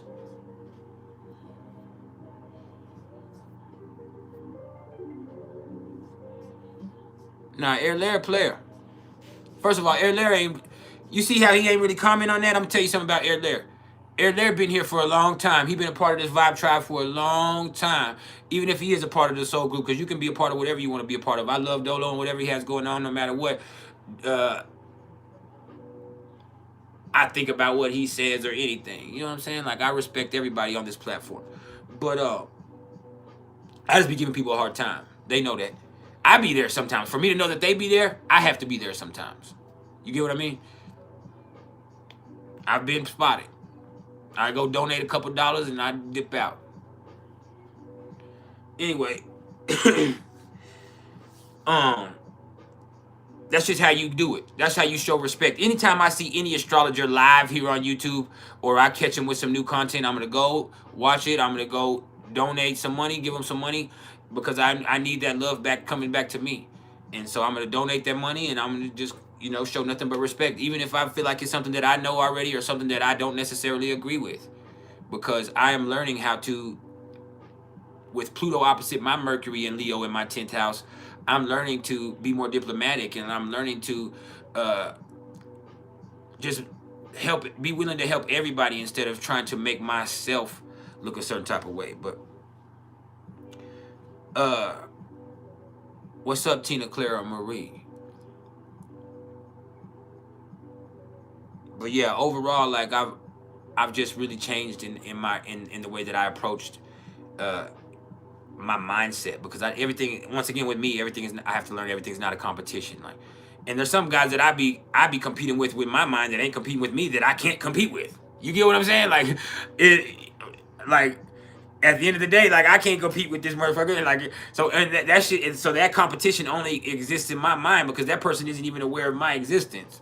And I'm not talking about Dolo because we of course have conversated and we are aware of each other. But I'm talking about other people, and there's plenty of other astrologers. So I'm just here to love everybody. Like, you know what I'm saying? There's people I do fuck with, like Boro, and lots of the other female astrologers, especially with Vedic, like with KRS. But you know, there's lots of people that, and Uncle Fernando, those people like that. But there's who? Butterfly to Light. There's, what's her name? I just told her she was one of the best the other day. I forgot. And that's disrespectful. I have to tell y'all next time. But yeah. There's a lot of people that I really fuck with. Mr. J, you ain't I just told you I was jealous. You ain't got to go check out nobody else. No, you ain't got to do that. Don't. I'm a Cancer. Don't go over there. Nah, I wish I do what you got to do. But that's just an area that I've grown in. Hey, I'm finna go anyway. Yes, I'll do top 5 artistic placements soon. I've been here for over 3 hours. And I'm gonna be here for maybe 15, 20 more minutes. So let's go. Let's get the questions that y'all got out. Let's go 15 more minutes and then I'm gone for real.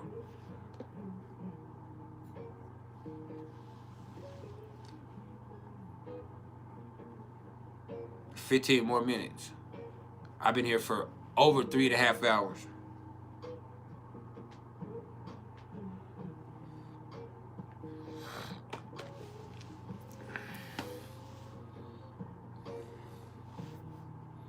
I'm hungry, I'm depleted, but I'm never defeated. I'll be back early tomorrow at some point. I'm gonna definitely incorporate y'all's ideas into my top 5s. Top 5 artistic placements. I think I've already done something similar to that. And top 5 comedic placements. Yes, I will take those into consideration. I will bring it. Yeah, it was a damn good show.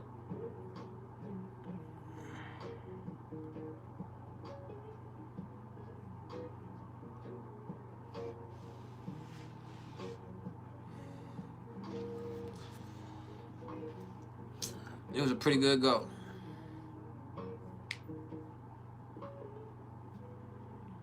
It's gonna be even better tomorrow. Now Thursday I have to do readings. So I will not be live Thursday. Friday I will come live at some point, but I don't know.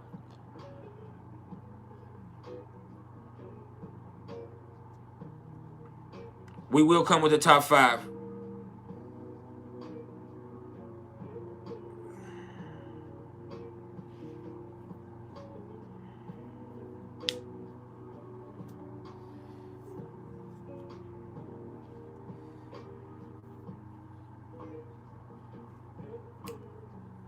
Germ the Magi.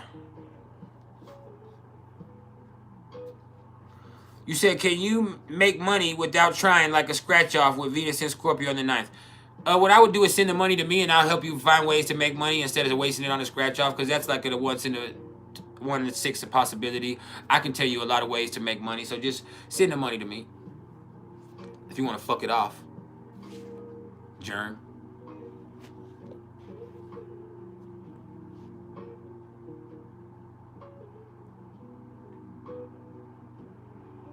I know I'm the best, Kane. I appreciate it. I know.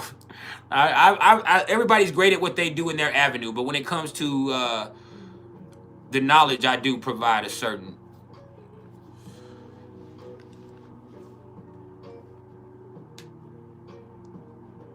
I'm tuned in. Top 5 most sexual. I've already done a lot of those. I have those top 5s. Y'all need to go look at my videos. I have those top 5s. Go share my videos.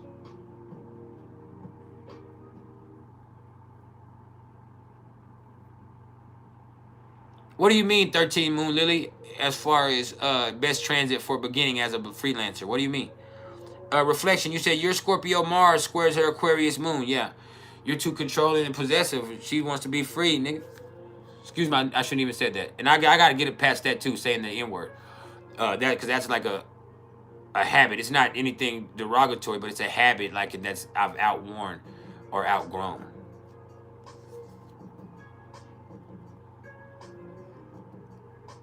Best transit for beginning as a freelancer.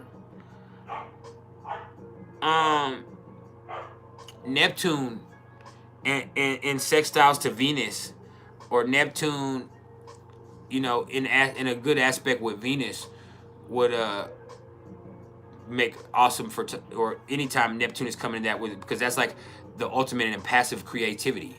So I would say that's one of the highest forms of expression in its own way. So anytime you have Neptune coming into a transit or an aspect with Venus, or Venus coming into an aspect with Neptune, especially those subtle ones like sextiles or quincunxes or things like that would be an opportunity for those.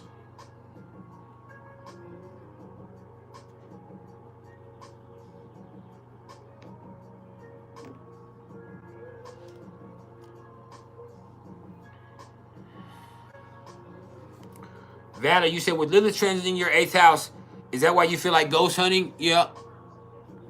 Yep. That could definitely be it.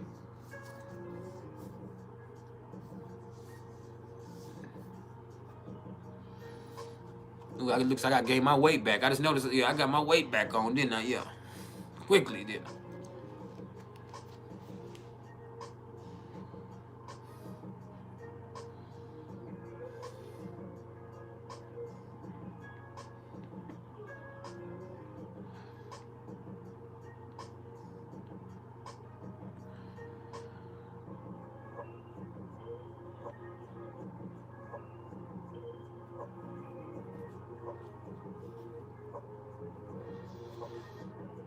Well, I don't really believe in ghosts in the way that people believe in ghosts, so I don't really think, you know what, or I don't believe ghosts are what people think they are.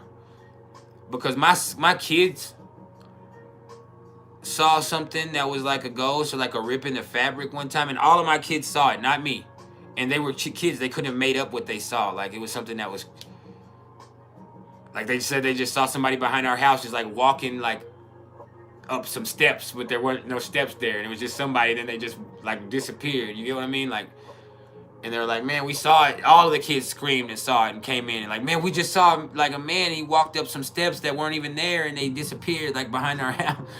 And they weren't playing. And they I think ghosts are more like places that have an imprint on them, or like a rip in the time. Spirits, they're not haunting a place like that. They're not trapped in a place either. It's not how it works. If they're there, they just don't want to, they don't want to leave. That's something else.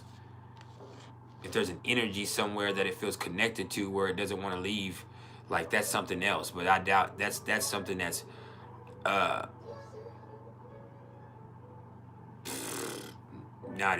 as prominent as people would think.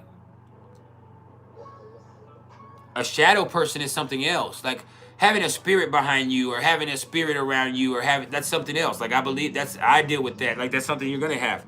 But having a ghost haunting a place is something else that's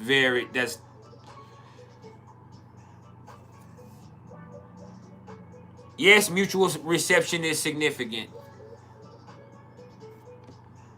It's not the most significant thing.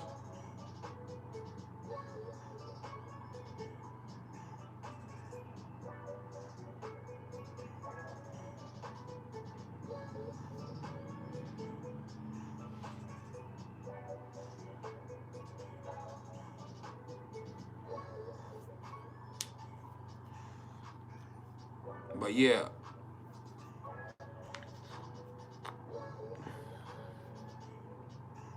So I'm finna go, y'all. I love y'all. I've been here as long as I can be here. I gotta make some money. So I love y'all. I appreciate your love and support. I will be back at some point tomorrow. I hope it's gonna be early in the morning, but I might end up coming a little bit later in the afternoon. I don't know. I haven't figured out yet. I have to put together a Pluto reading, a Pluto through Aquarius transit journey reading for one of my clients. So that takes a little bit. I don't know if I'm gonna do that before or after the live tomorrow. So I gotta get that. Now, speaking of that, if anybody is interested in any astrological readings whatsoever, do not get at me in my comments. You get at me in my email, which is mr.turner1300@gmail.com. And still, for a short, limited time, I am offering the My Time to Shine special for the Venus and Leo energy. So, for, who knows, a couple more days, maybe a couple more weeks, I don't know when I'll end it. I am offering all of my services at half price for everyone that contacts me with the words My Time to Shine as a promo code with the subject of their email. So use the My Time to Shine promo code as the subject of your email, and you will get 50% off whatever service you choose. All right. And you better get it while you can afford it. But if you don't use the promo code, you ain't getting the deal. And that's kind of what that is. So with that, I don't just offer natal chart readings. Right now, I still offer Synastry readings to a certain degree. I have Pluto through Aquarius transit journey readings, and since Pluto came back into Capricorn, this is the perfect time to get one of those again, because you'll have to do it where I will look at Pluto's journey through Aquarius, and over the next 20 years I will assess all of the major aspects it makes to all of your major planetary placements and points, and then from there you can kind of take your own. I offer consultations. I have a whole roster open for consultations, and I happen to be in a place now where I'm able to confidently offer that service again. So get at me about that. Whatever you need. I appreciate it. I love everybody's support. And I appreciate y'all and I love you. I appreciate your support. I love all y'all. I got all tongue tied. That means it's time to go. I've been here for over 3.5 hours. Bye.